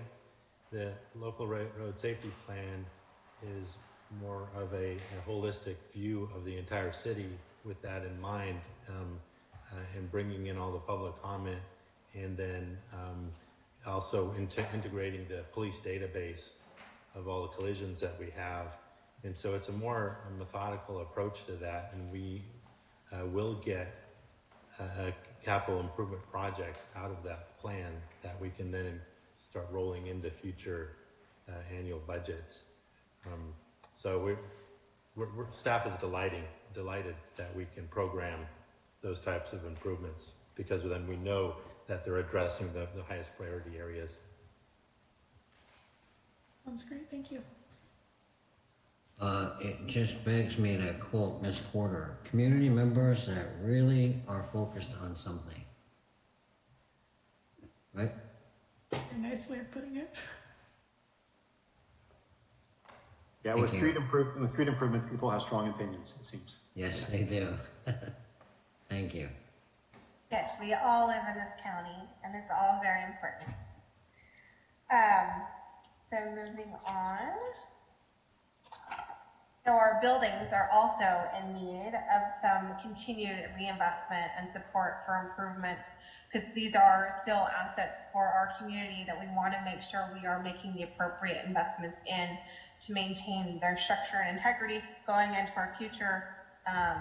So a big piece of this is our two main locations are the City Hall complex, which is our Civic Center. So we want to complete the Civic Center re-roof so that it's kind of getting started with bidding design this fiscal year. But then we want to get that completed and fully funded to get it up to stuff for next fiscal year. So that budget for that is approximately $600,000, so $585,000, excuse me, for the next fiscal year. That does also include some other additional expenditures. We're not expecting that whole piece to be roofed, so there is some windows, paint, extra. Since we have out there, we're going to make sure we focus on improving as much as possible for that budget. We do have the Civic Center generator. We brought this up previously. We were talking about electric vehicle. So a part of the generator improvement that we're trying to do is that the generator capacity that is at the police department is actually significant enough.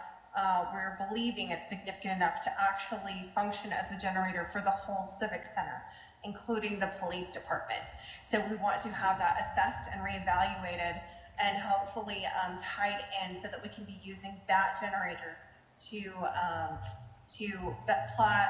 provide the backup energy for the whole Civic Center. And thus then being able to eliminate the generator that is next to the Cotati room. And what eliminating means, we're not sure at this point in time, but that would be the part of this project. And secondly is the ranch.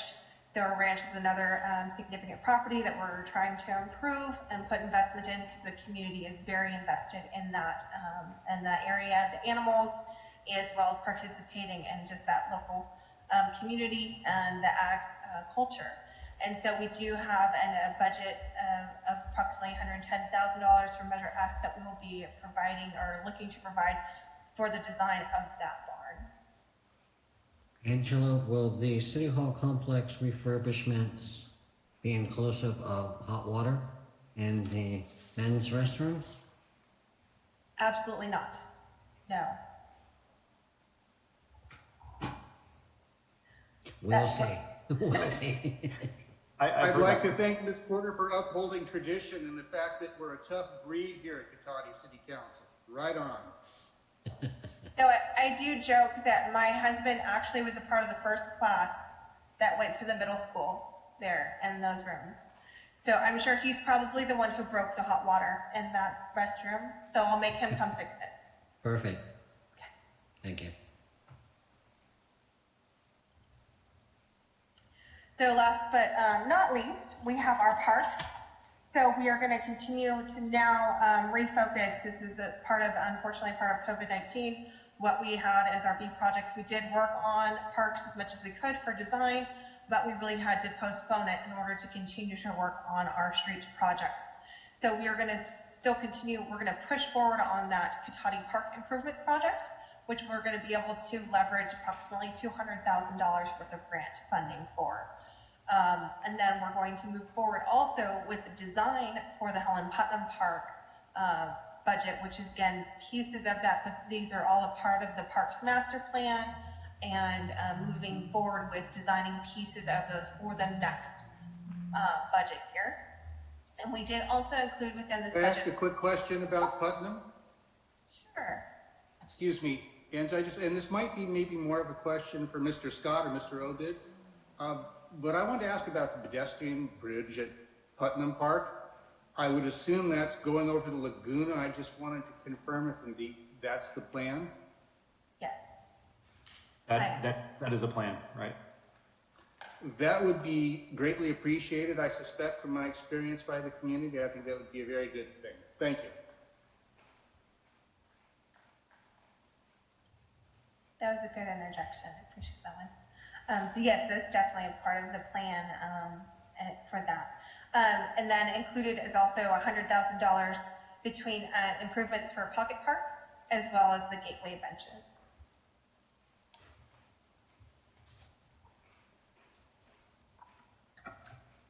So in conclusion, if there aren't any other questions about the capital budgets, really we're still continuing to propose a balanced budget. We're going to continue to maintain prudent fund balances and reserves. We're going to evaluate the UAL as a component of this, but we are really focused on bringing back a holistic budget to council with all these items and actions as presented to you by our June 8th meeting. And this will also include our, hopefully, as presented within our online budget book. So within the packet was included also a brief summary, evaluation, just draft form of what different aspects are allowed under this online budget book. And so just giving you a heads up, it will come back in probably a little bit different format and worksheets than were presented here. But it is going to be a whole new world where we are not going to be relying on paper. We're going to have more ability to be transparent and fluid with these plans and projections in our budgets going forward. And we're really excited about bringing that back. And we'll continue to update the council on any changes, significant revisions, or anything we expect to significantly impact these fund reserves in the future. So that's my presentation.